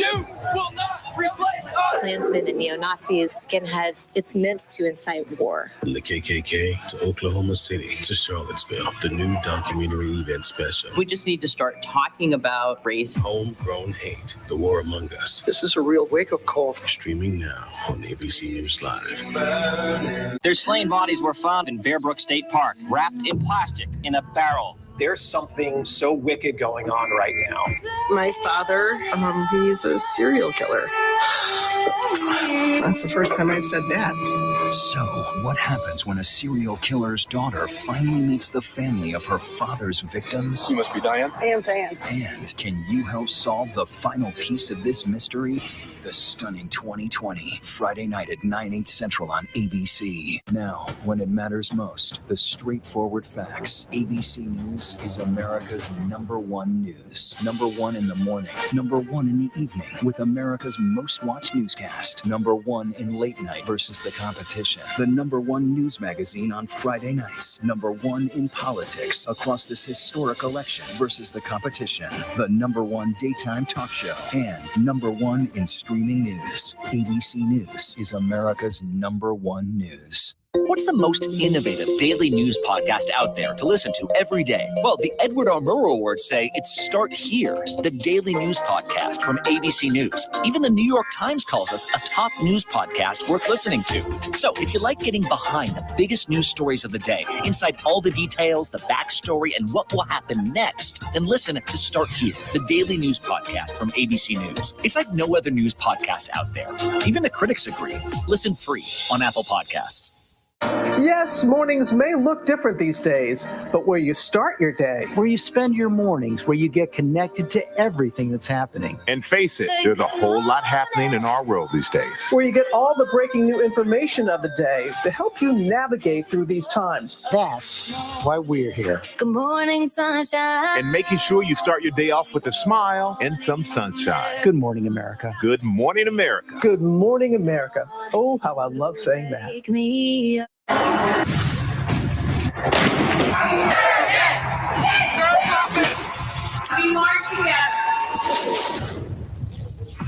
The most powerful stories of our time, anytime. Nightline. Friday nights, 9/8 Central. True crime, cinematic, real-life drama, stunning, the unthinkable. Follow the clues. The Hunt. True crime, 2020. Friday nights, 9/8 Central on ABC. What kind of music do you want to make this spring? I want to make hits. Go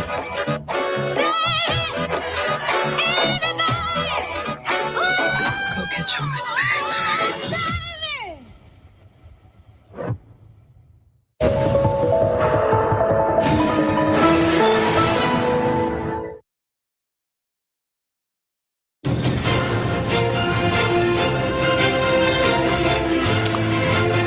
There's the United States Capitol today, the day of the inauguration of Joe Biden. Just a few minutes, there's going to be a signing ceremony of some proclamations for Inauguration Day as nominations to cabinet positions of several officials. He will also review the troops later on. And as we've been saying, the new president will be attending a wreath-laying ceremony at Arlington National Cemetery with the former presidents in attendance. Today, we're going to be covering all this all through the afternoon. Meantime, the White House is getting back to work. We just got this tweet from Jen Psaki, the new White House press secretary, saying, in the building, ready to get to work. Follow me at press secretary. Still work on the personal side here. She's going to be providing updates on other tweets. I want to talk to Rahm Emanuel and Sarah Fagan about this. We've all had that experience of leaving an inaugural and going into that empty White House and getting right to work. Well, that's an understatement. I mean, I do think for the president-elect, usually you have the luncheon, the bipartisan luncheon. There are gifts exchanged. And he's making a necessity or a virtue out of a necessity, but that lunch is canceled. So he's going right to work to say, I'm rolling up my sleeves. We got these 12 crises facing America. Here's where I'm going to go. And he's making a virtue out of what obviously is a different norm than what normally presidents have in the bipartisanship. And he's going to do climate change. He's going to do stuff on immigration and basically hit the reset button.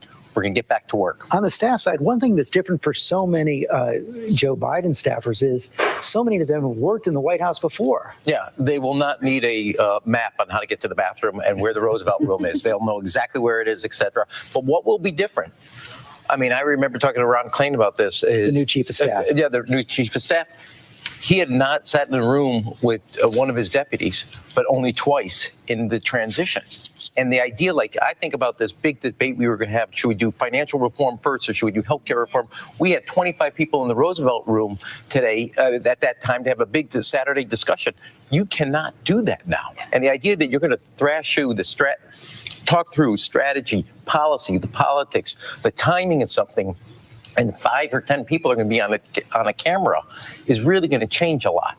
Sarah Fagan, you went there from the inaugural ceremony of George W. Bush. I sure did. As a staff person, there's nothing more emotional than having gone through that experience of a campaign where you devote your life. You turn your life over to this individual and you devote almost every minute. And the culmination on behalf of the country, you go from serving a campaign and a party to serving the country. And I remember Andy Card, who was the incoming chief of staff when I first went to work for George W. Bush, gathering us all and telling us that. We leave our partisanship at the door. We are now serving the American people.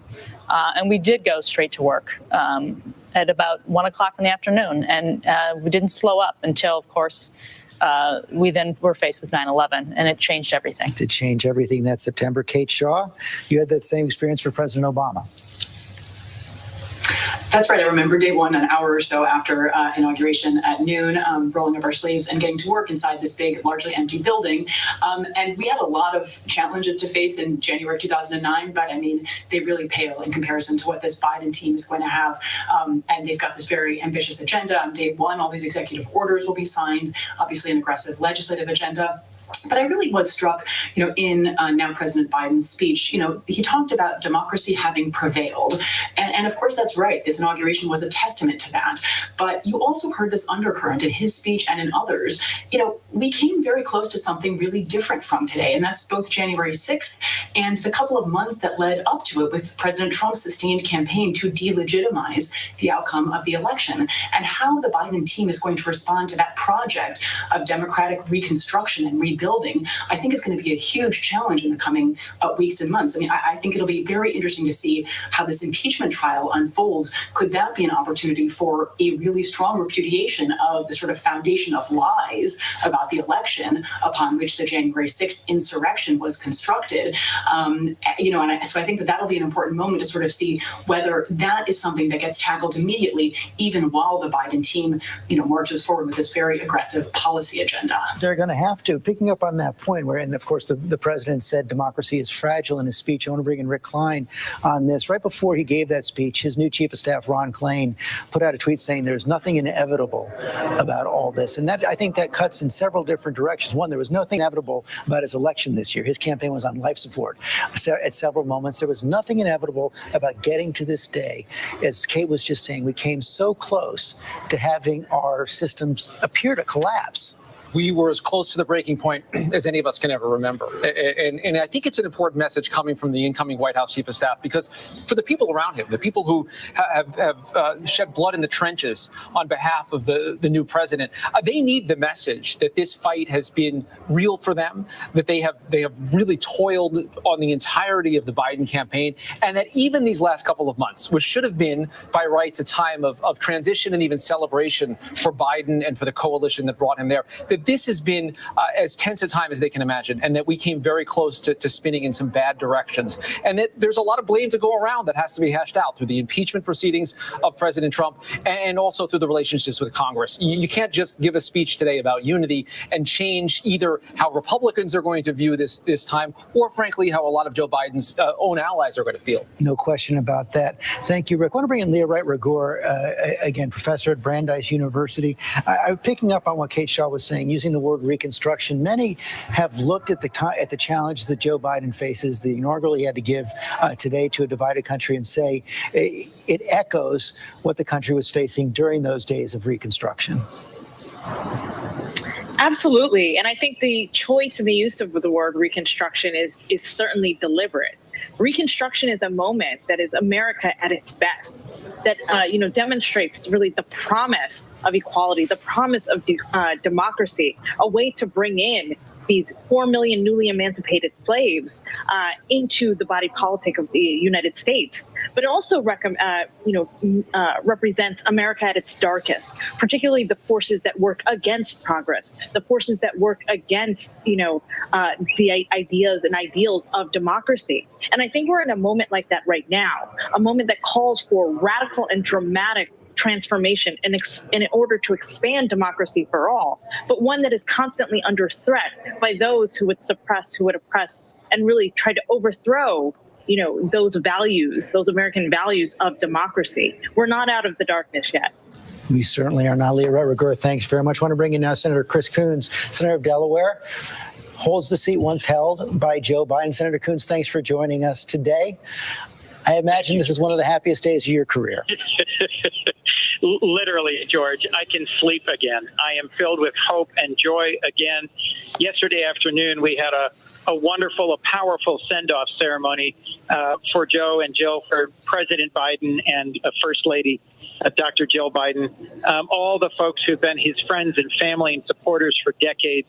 It was emotional for Joe because it was held at the Beau Biden National Guard Center. Last night, that amazing ceremony at the reflecting pool at the Lincoln to remember the 400,000 Americans lost so far in this pandemic. This morning, I was so encouraged by the worship service where former majority leader Mitch McConnell joined with now President Biden. And I thought his inaugural address was pitch perfect. I've always believed Joe was the man for this moment.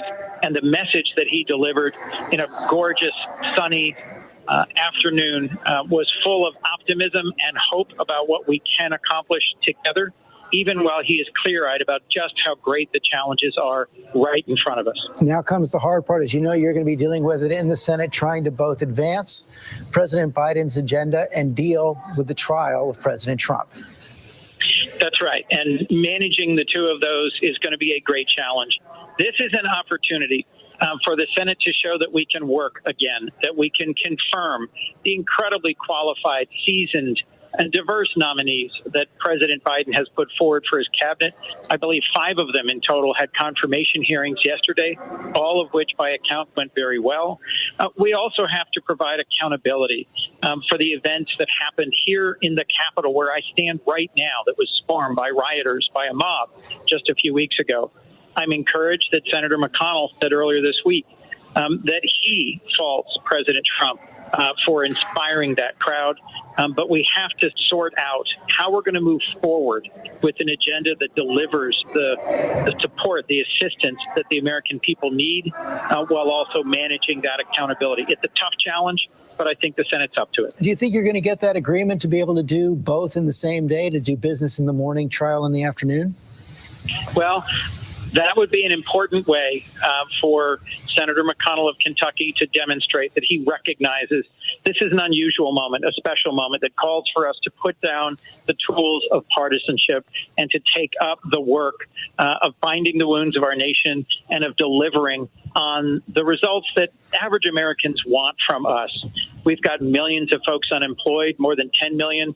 We've got millions of folks facing eviction. We'll lose another 100,000 American lives in the next month if we can't get this pandemic under control. It is raging out of control.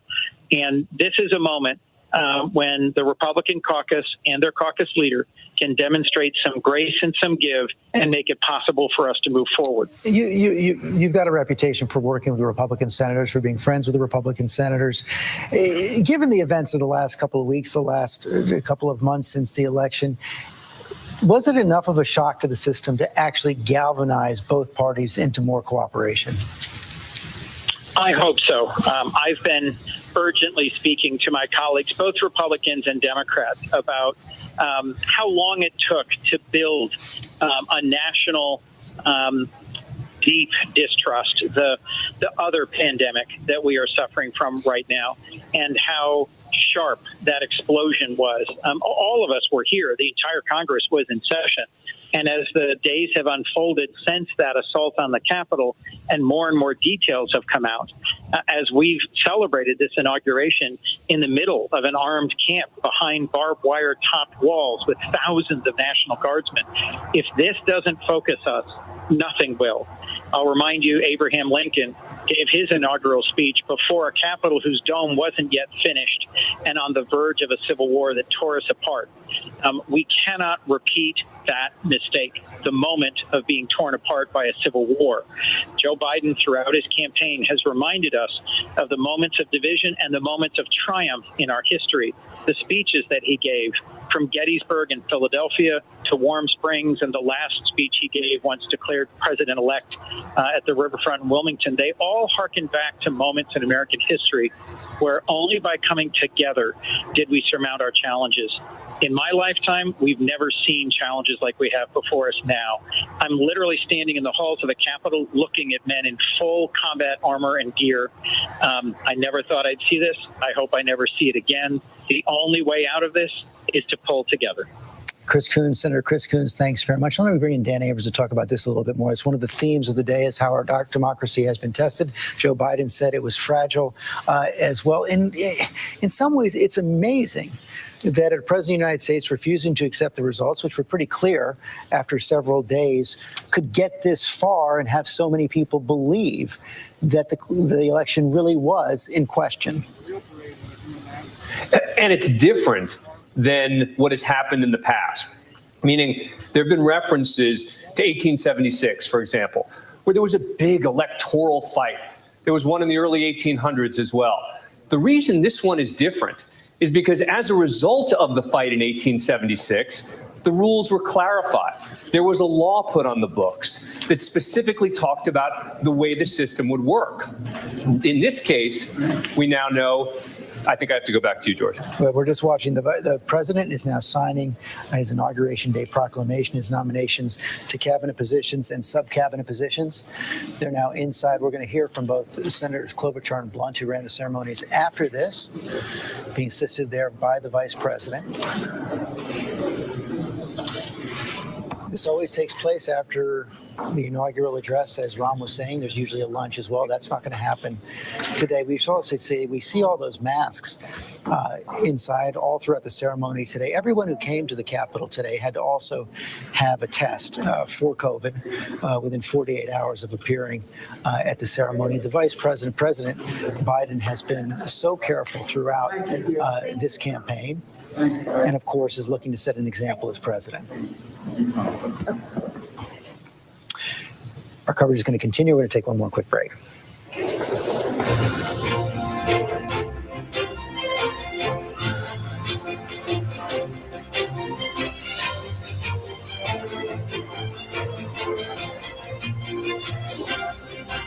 Now, when it matters most, the straightforward facts. ABC News is America's #1 news. #1 in the morning, #1 in the evening, with America's most watched newscast. #1 in late night versus the competition. The #1 news magazine on Friday nights. #1 in politics across this historic election versus the competition. The #1 daytime talk show. And #1 in streaming news. ABC News is America's #1 news.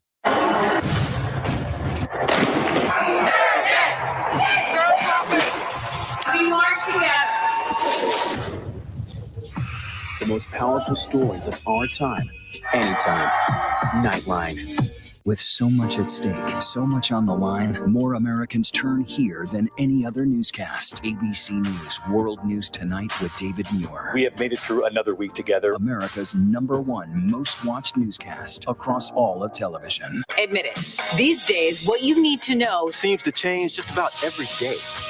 What is it that you really want to know, need to know? To help you not just get through your day, but to make the most of it. Feel smarter. Feel better.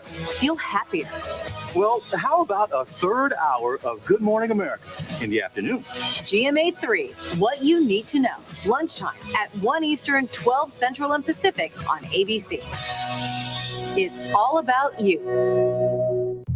What kind of music do you want to make, Miss Franklin? I want to make hits. I'm moving things forward for myself. He's dragging you down. You need me, Ray? Hell, I do. Go get your respect.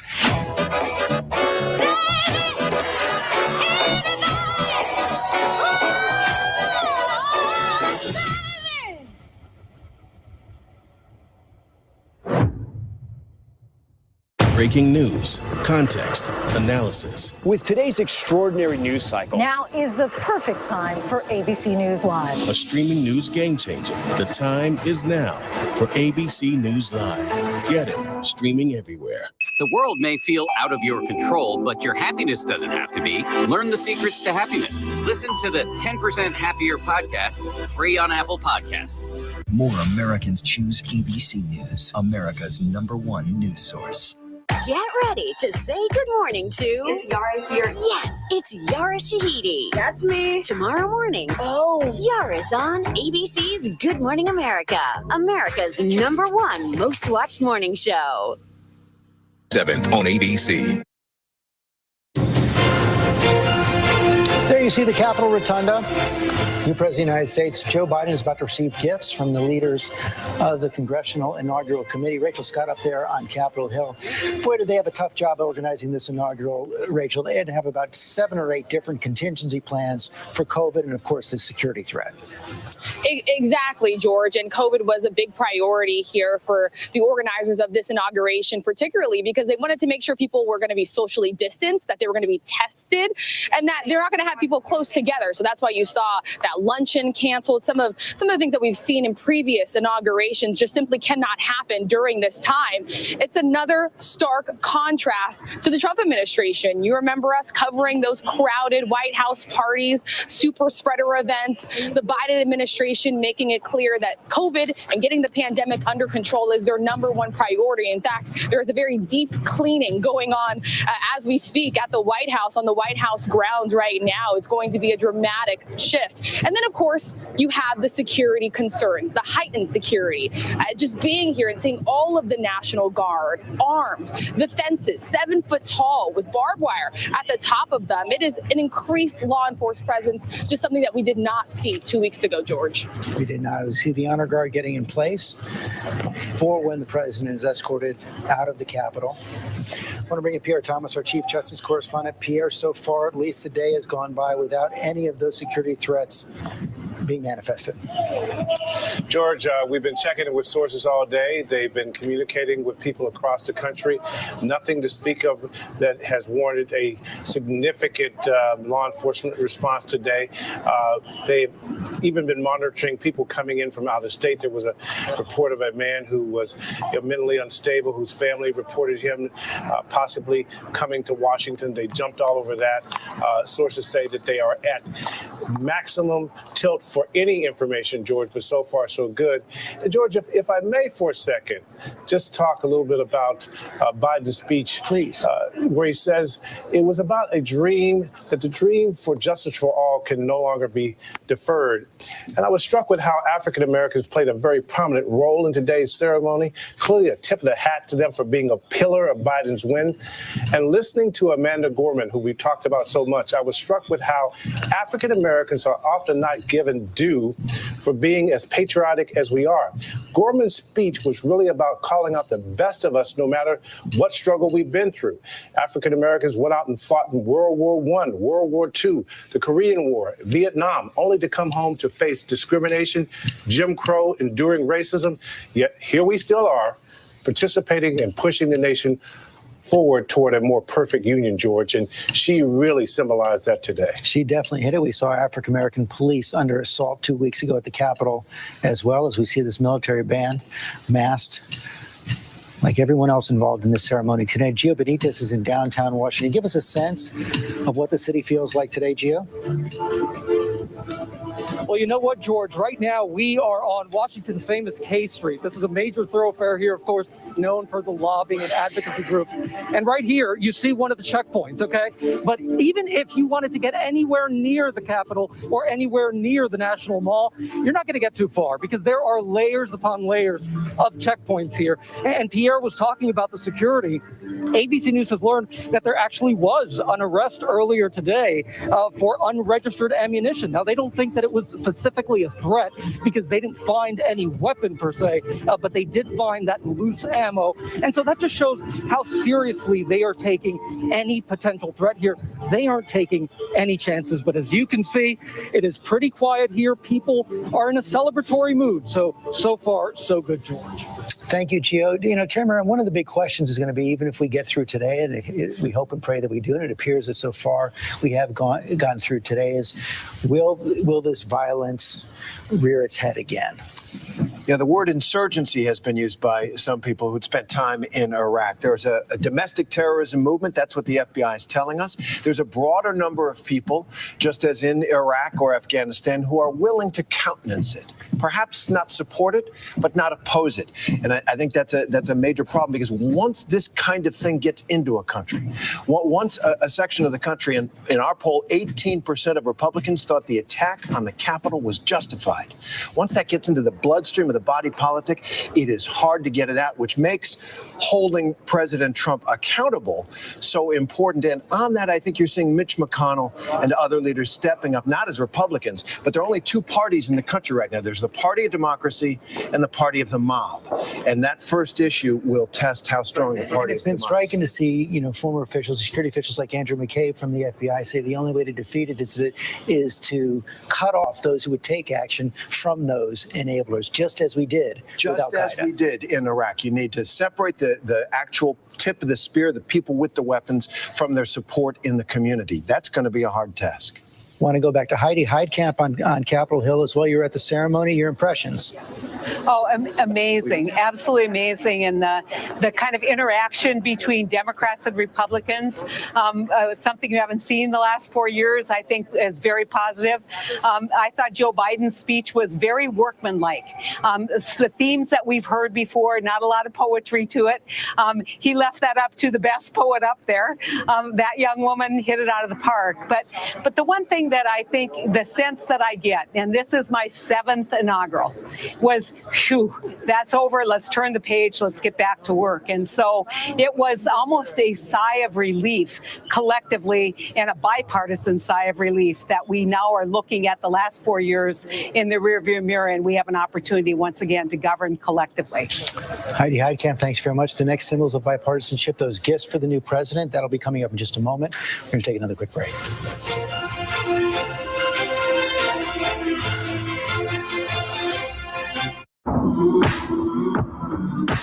This is what being live is all about.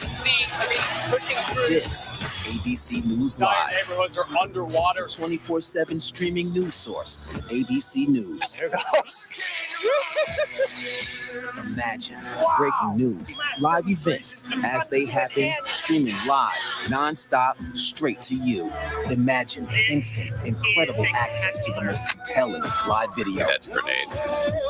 Original, on the edge, breakthrough storytelling from ABC News, National Geographic, ESPN, all the most innovative storytellers, all designed differently for you to stream straight to any screen whenever you want, free.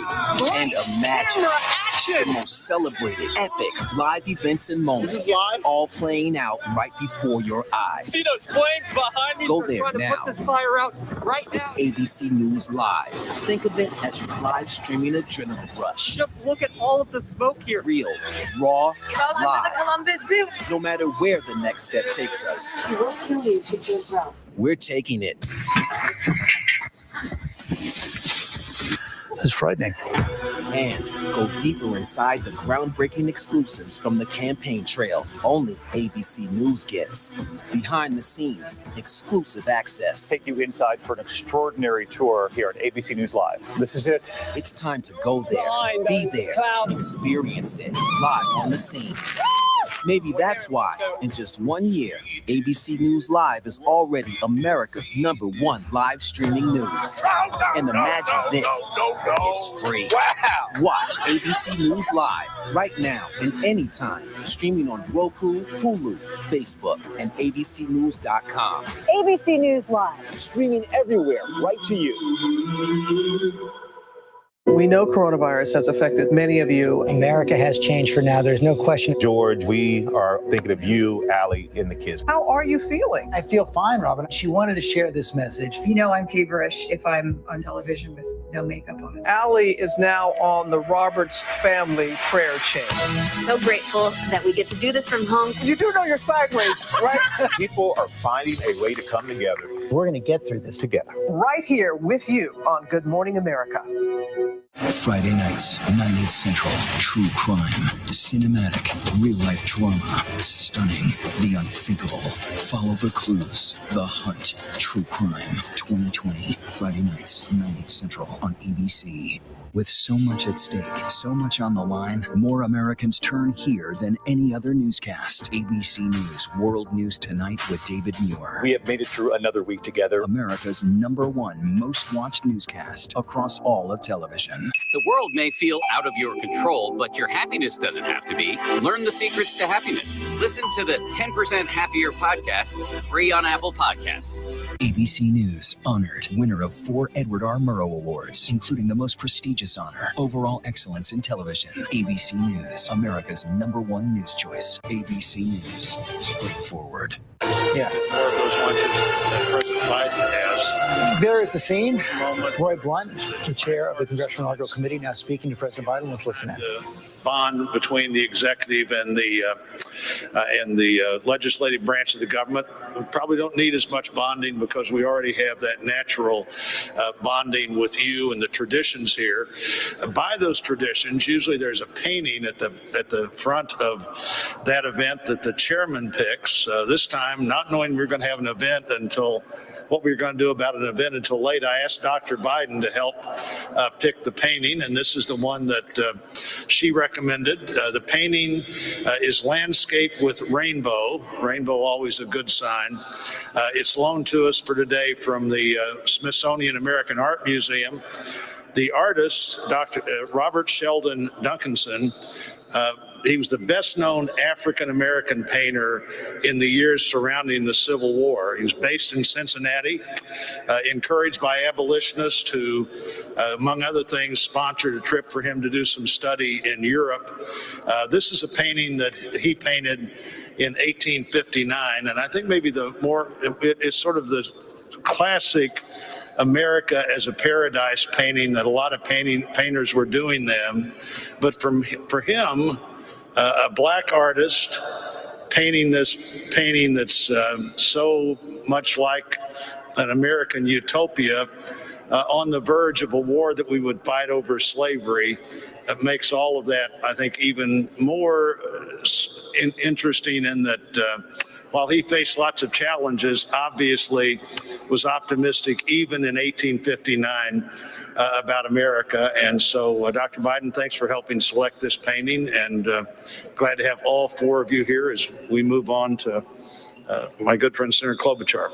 I like the rainbow. The rainbow is always a good sign. That was symbolic. Let's hope so. Thank you. All right.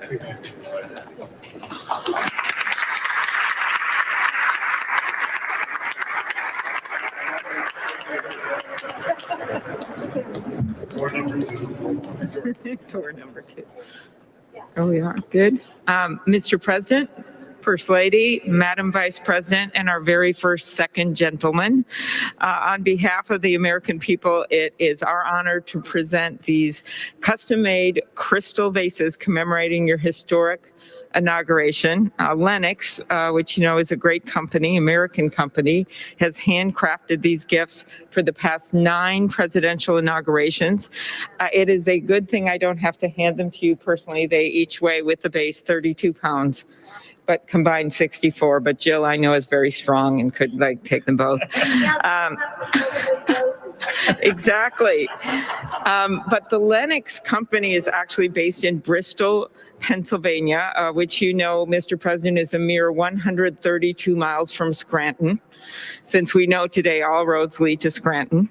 The team at Lennox has worked for months to capture the spirit of this inauguration and your incoming administration. Mr. President, your vase features the White House, and Vice President Harris's features the U.S. Capitol. The gifts represent the hope and the faith the American people have placed in you to move our country forward. Thank you. Thank you. Thank you.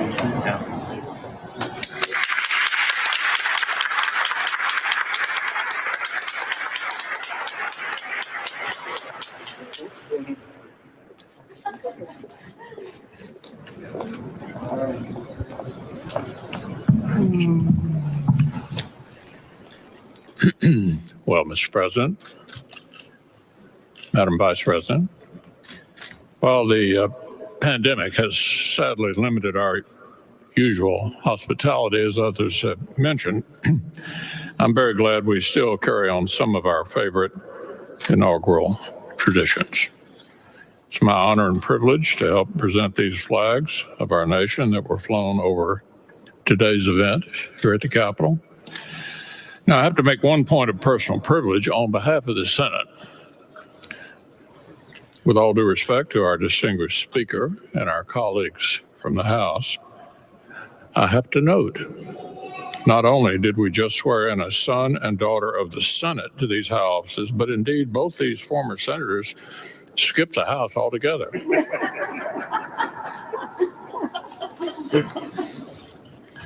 The Star-Spangled Banner is our greatest symbol of our endurance of the American idea.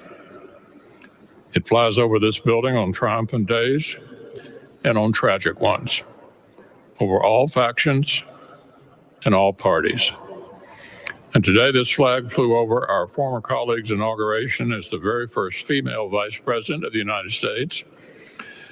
So to our very distinguished former colleague, Madam Vice President, please accept this flag with the highest compliments and congratulations of the United States Senate.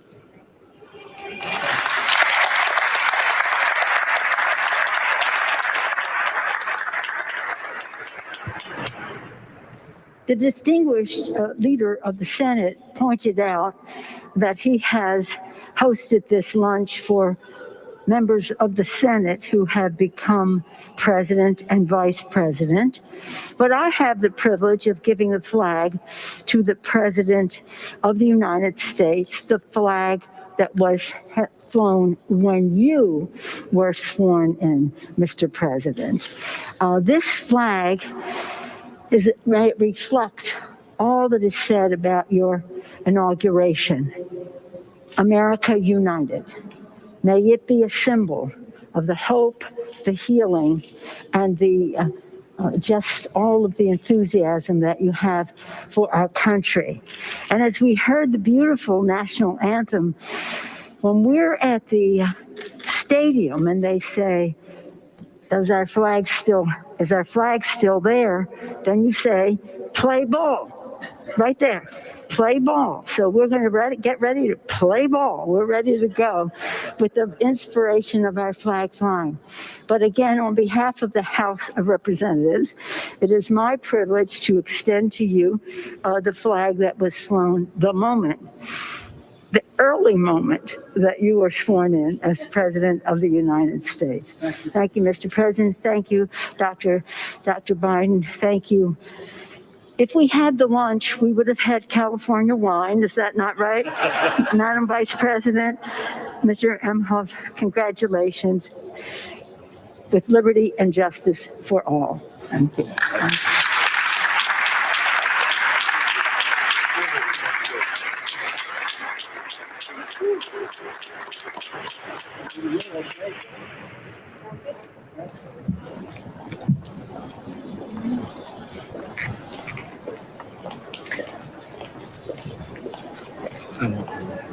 Gifts presented by the leaders. Now the President, Dr. Joe Biden,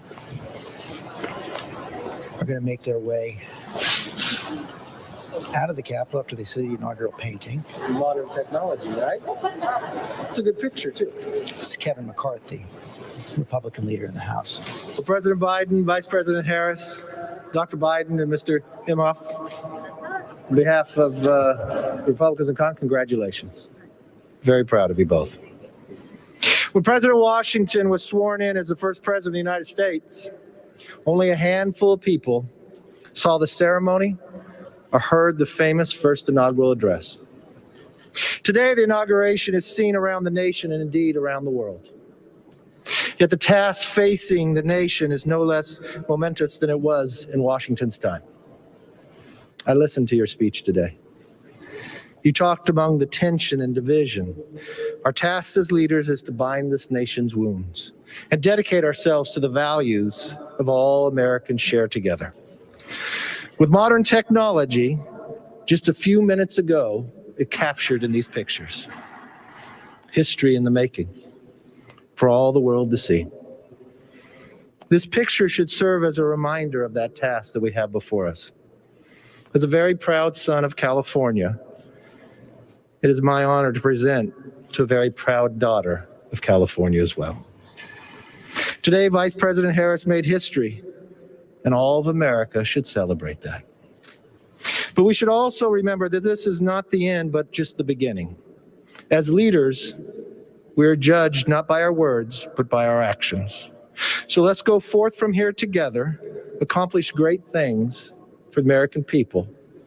And every time you look at this photo, remember the beginning of the job we have to do. Congratulations. House Republican leader Kevin McCarthy, right there. Madam Vice President. Steny Hoyer, the Democrat leader. Dr. Biden. Mr. President. No, Joe. You're Mr. President. And we are so proud of that. Dr. Biden, he makes you call him Mr. President? Marriage is about to get rocky, I can tell. On behalf of the Joint Congressional Committee on the Inaugural Ceremonies, I too am proud.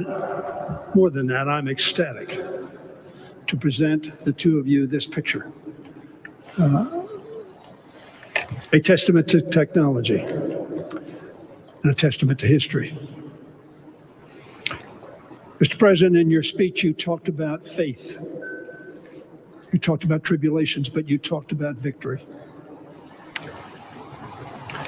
The Johnson brothers wrote a great hymn. You know it well, Mr. President. Today, we have a new day. And that hymn came out of faith and out of deep trouble into hope. And they said, facing the rising sun of our new day begun, let us march on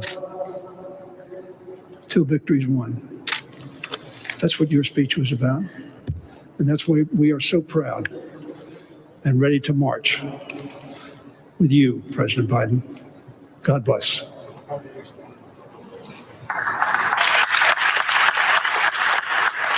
Moment of unity there. The presentation of the inaugural portraits. I'm bringing in John Carl, our chief Washington correspondent. John, the last time we saw Steny Hoyer and Kevin McCarthy speak in the Capitol was exactly 1 week ago, the impeachment of President Trump.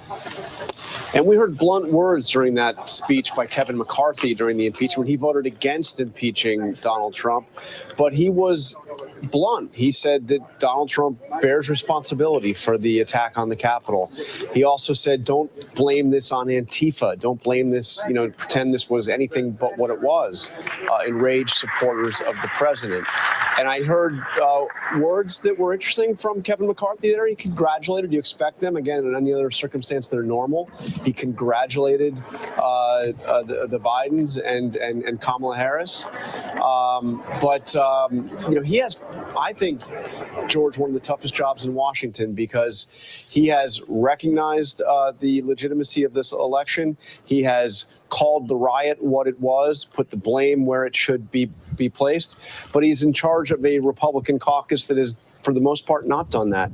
And he's 5 votes away from potentially being Speaker. This is a very narrow Democratic majority in the House, a very narrow Democratic majority in the Senate.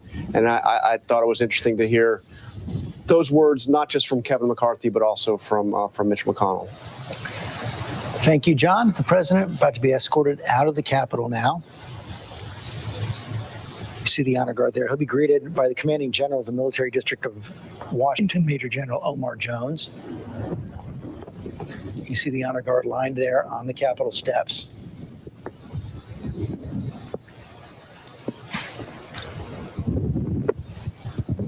Rachel Scott there on Capitol Hill, a majestic moment. It is, George, and we are going to watch Biden walk down these steps. He has seen 8 presidents. Now he will leave as the next president of the United States. And listening to what John Carl was saying, I was struck by just those moments inside, those just rare moments of unity that we have seen play out here on Capitol Hill after a very contentious 4 years, especially the last 2 weeks. Biden last walked these marble halls as a senator more than a decade ago, and Congress has definitely changed. And as he calls for unity, he will be challenged with not only trying to unite a nation, but trying to get lawmakers on the same page to get his agenda through, an agenda that is going to be not only challenged in Congress, but also at a time when we have confirmation hearings and that impending impeachment trial, George. No question about that. The honor guard in place. David Muir, we heard from Chris Coons. They don't even have agreement yet on how they're going to conduct their business as President Biden takes office, and that trial must begin. We certainly know the president's wish from talking with his team yesterday, even before this monumental day for him, that they hope that the Senate will be able to move forward with both its constitutional duty and with the work of the day.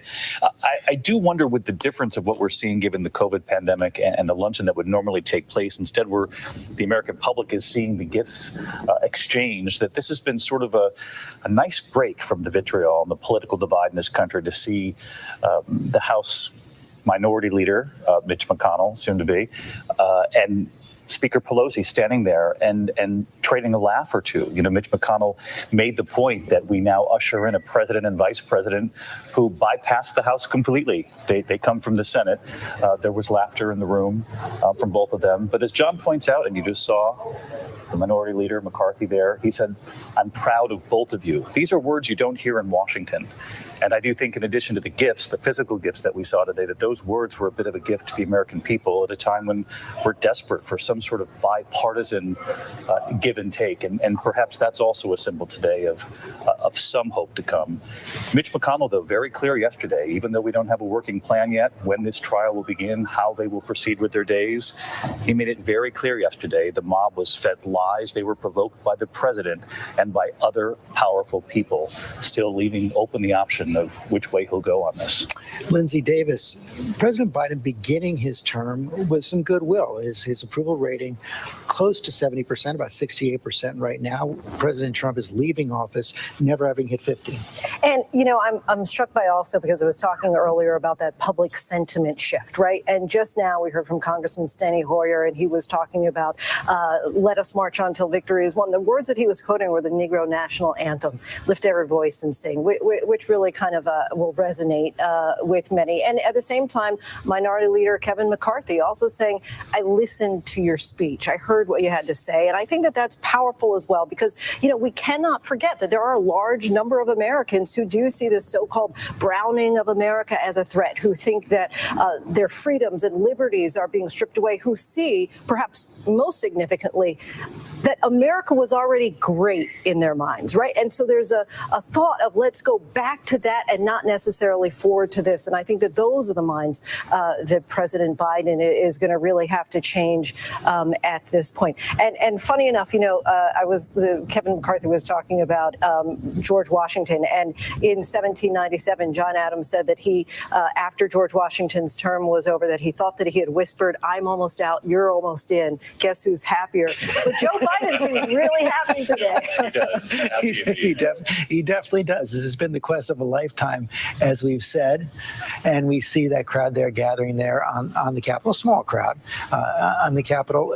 Rahm Emanuel, I wonder, one of the things, though, we saw Joe Biden today, we saw him give the speech. I was thinking, though, of the speech that Pete Buttigieg used to give during the presidential campaign about how nice it's going to be to wake up the morning after we have a new president and just not have to tune in 24/7, every minute of the day, watching for a tweet, watching for some kind of new incendiary statement. That approach, kind of taking a laid-back approach, worked for Biden in the campaign. First of all, think about all this ever since Twitter, the President Trump was taken off Twitter, how all of us just immediately, the mercury just started to drop back down to 98, 97.5, 97.3.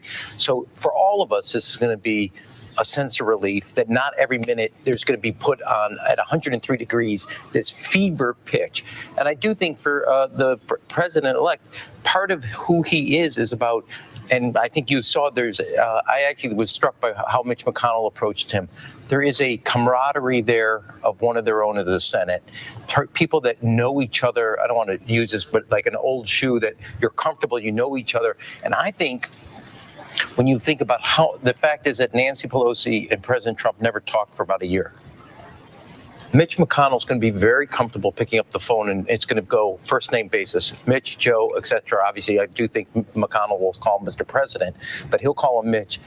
And they will be able, because of that trust, to get so much farther. Now, I don't think everything's going to get, birds aren't going to be chirping. Beethoven's not coming through the cloud and playing. On the other hand, that is a big piece of business when it comes to I'm glad you put in Washington. that caution, because you were making me think of your former Oh. boss, Barack Obama, who would always bristle when people said, oh, if you just go play golf with John Boehner or go have lunch with Mitch McConnell, everything's going to be better. He said, no, it's about power and where the votes are. I'll never forget this meeting. We were meeting in the Roosevelt Room, and Eric Cantor was saying something to the president. He was a Republican congressman. Yeah, a Republican congressman, Republican leader, and he said something, and President Obama looked at him and says, Eric, elections have consequences. And that was almost the beginning, because the Republicans walked out and felt like they never had a chance to be heard, although I think there's a disagreement about that, and I don't want to take our time here. But the fact is, I think they are going to give, and I read Mitch McConnell now, I think he is going to give Joe Biden a lot more latitude than he did President Obama. I don't think it's going to be a breakout of bipartisanship, but I don't think it's going to start with rancor, because I think the first person that does that is going to be called off sides. Well, and on that point, Chris Christie, on the margins, personal relationships matter. Oh, I think it matters more than on the margins. As you develop those relationships, it becomes a lot harder to hate up close, George. And yeah, we're very divided right now, but I think taking the time to build those personal relationships and understanding, as with any personal relationship, there's going to be ups and downs to it. And every time there's a down, you can't, hop off the train. You've got to hang with it. You have a responsibility as an elected official. But I will say, in response to what Rob said about the temperature going down, because the president's no longer, or a former president now, has no longer been on Twitter. I would also say that we've got to be concerned about some of that too. I don't want Jack Dorsey or other folks in social media deciding who gets to speak in this country and who doesn't. And it bothers me that the Ayatollah has a Twitter page and Donald Trump doesn't. And so while I understand how it helped, Rob, but let me tell you, the first time they turn around and they take someone off that you like and you agree with, there's going to be some real problems. It's time for the pass and review now for the president.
Martha Raddatz, those military bands, the pride of the military.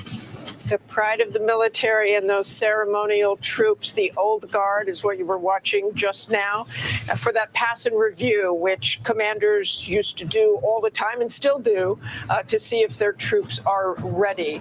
But I keep thinking about the picture of the Capitol. We have National Guard surrounding the Capitol, essentially protecting the president and those troops performing those ceremonial duties.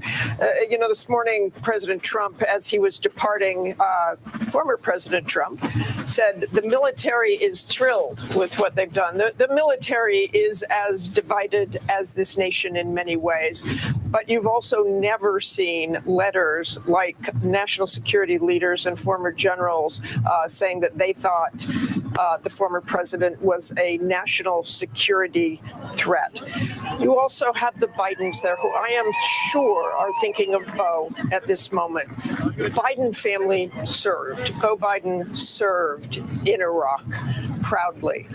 And Joe Biden has traveled the world. He visited troops all the time. It meant a great deal to him. And Dr. Jill Biden made it her mission to help military families, and particularly in the very darkest days of Iraq and Afghanistan, they were there for those military families. And Mrs. Obama, too, they really took it upon themselves to try to help and try to be involved. And I'm sure that is something Jill Biden will do going forward.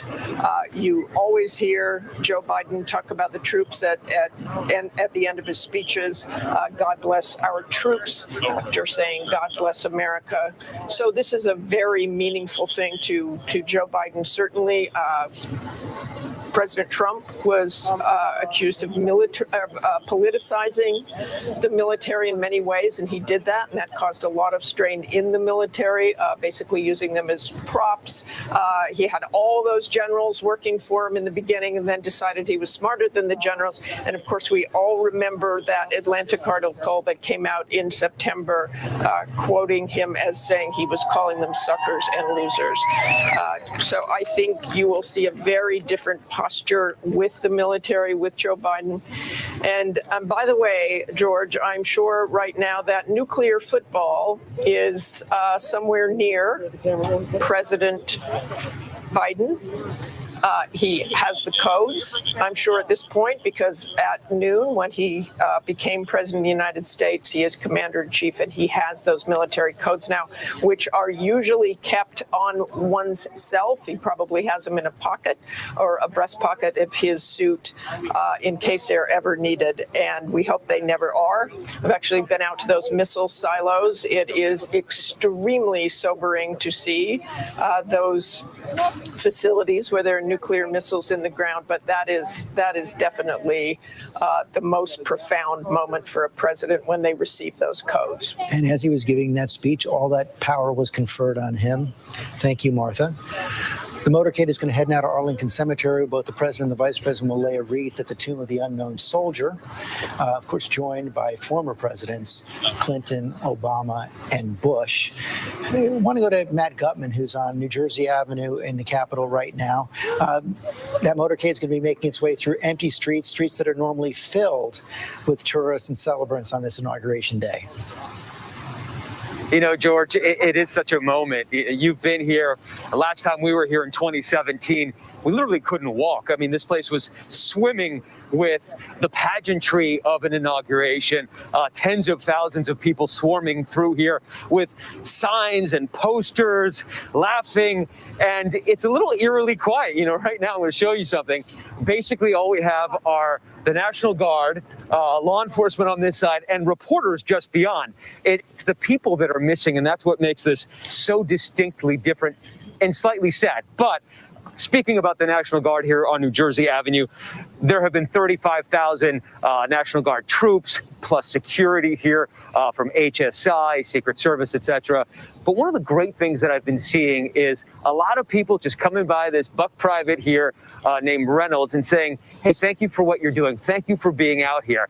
And despite the fact that there are not a lot of spectators here, there is a sense that we have turned a corner, a sense of relief, and I think a sense of pride for a lot of these people helping pull security here. It's not a very exciting job, a little bit boring, but Private Reynolds told me he feels like he's part of history right now. George. Thank you, Matt. Heidi Heitkamp, you were talking about that feeling of relief, of refreshment.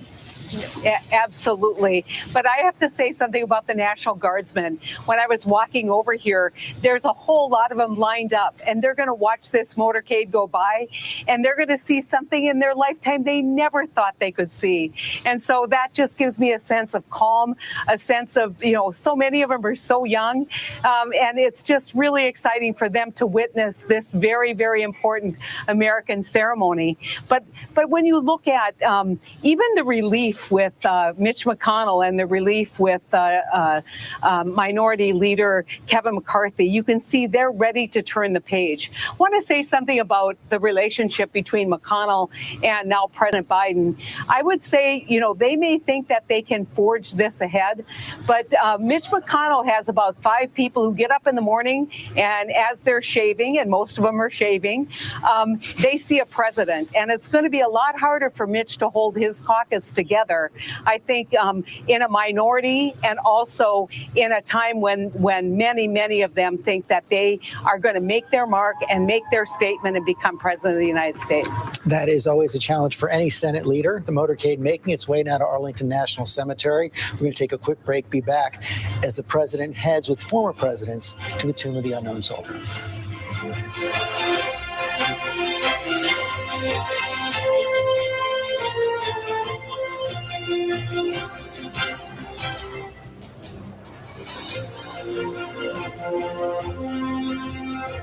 Admit it. These days, what you need to know seems to change, well, like every day. So what is it that you really need to know, want to know, to help you not just get through your day, but make the most of it? Feel smarter, feel better, feel happier. Well, how about a third hour of Good Morning America in the afternoon? GMA 3, what you need to know. It's all about you. Lunchtime at 1 Eastern, 12 Central and Pacific on ABC. This is going to be so good. The reality is our country can collapse from within. You see the white power movement on the march. Klansmen and neo-Nazis, skinheads, it's meant to incite war. From the KKK to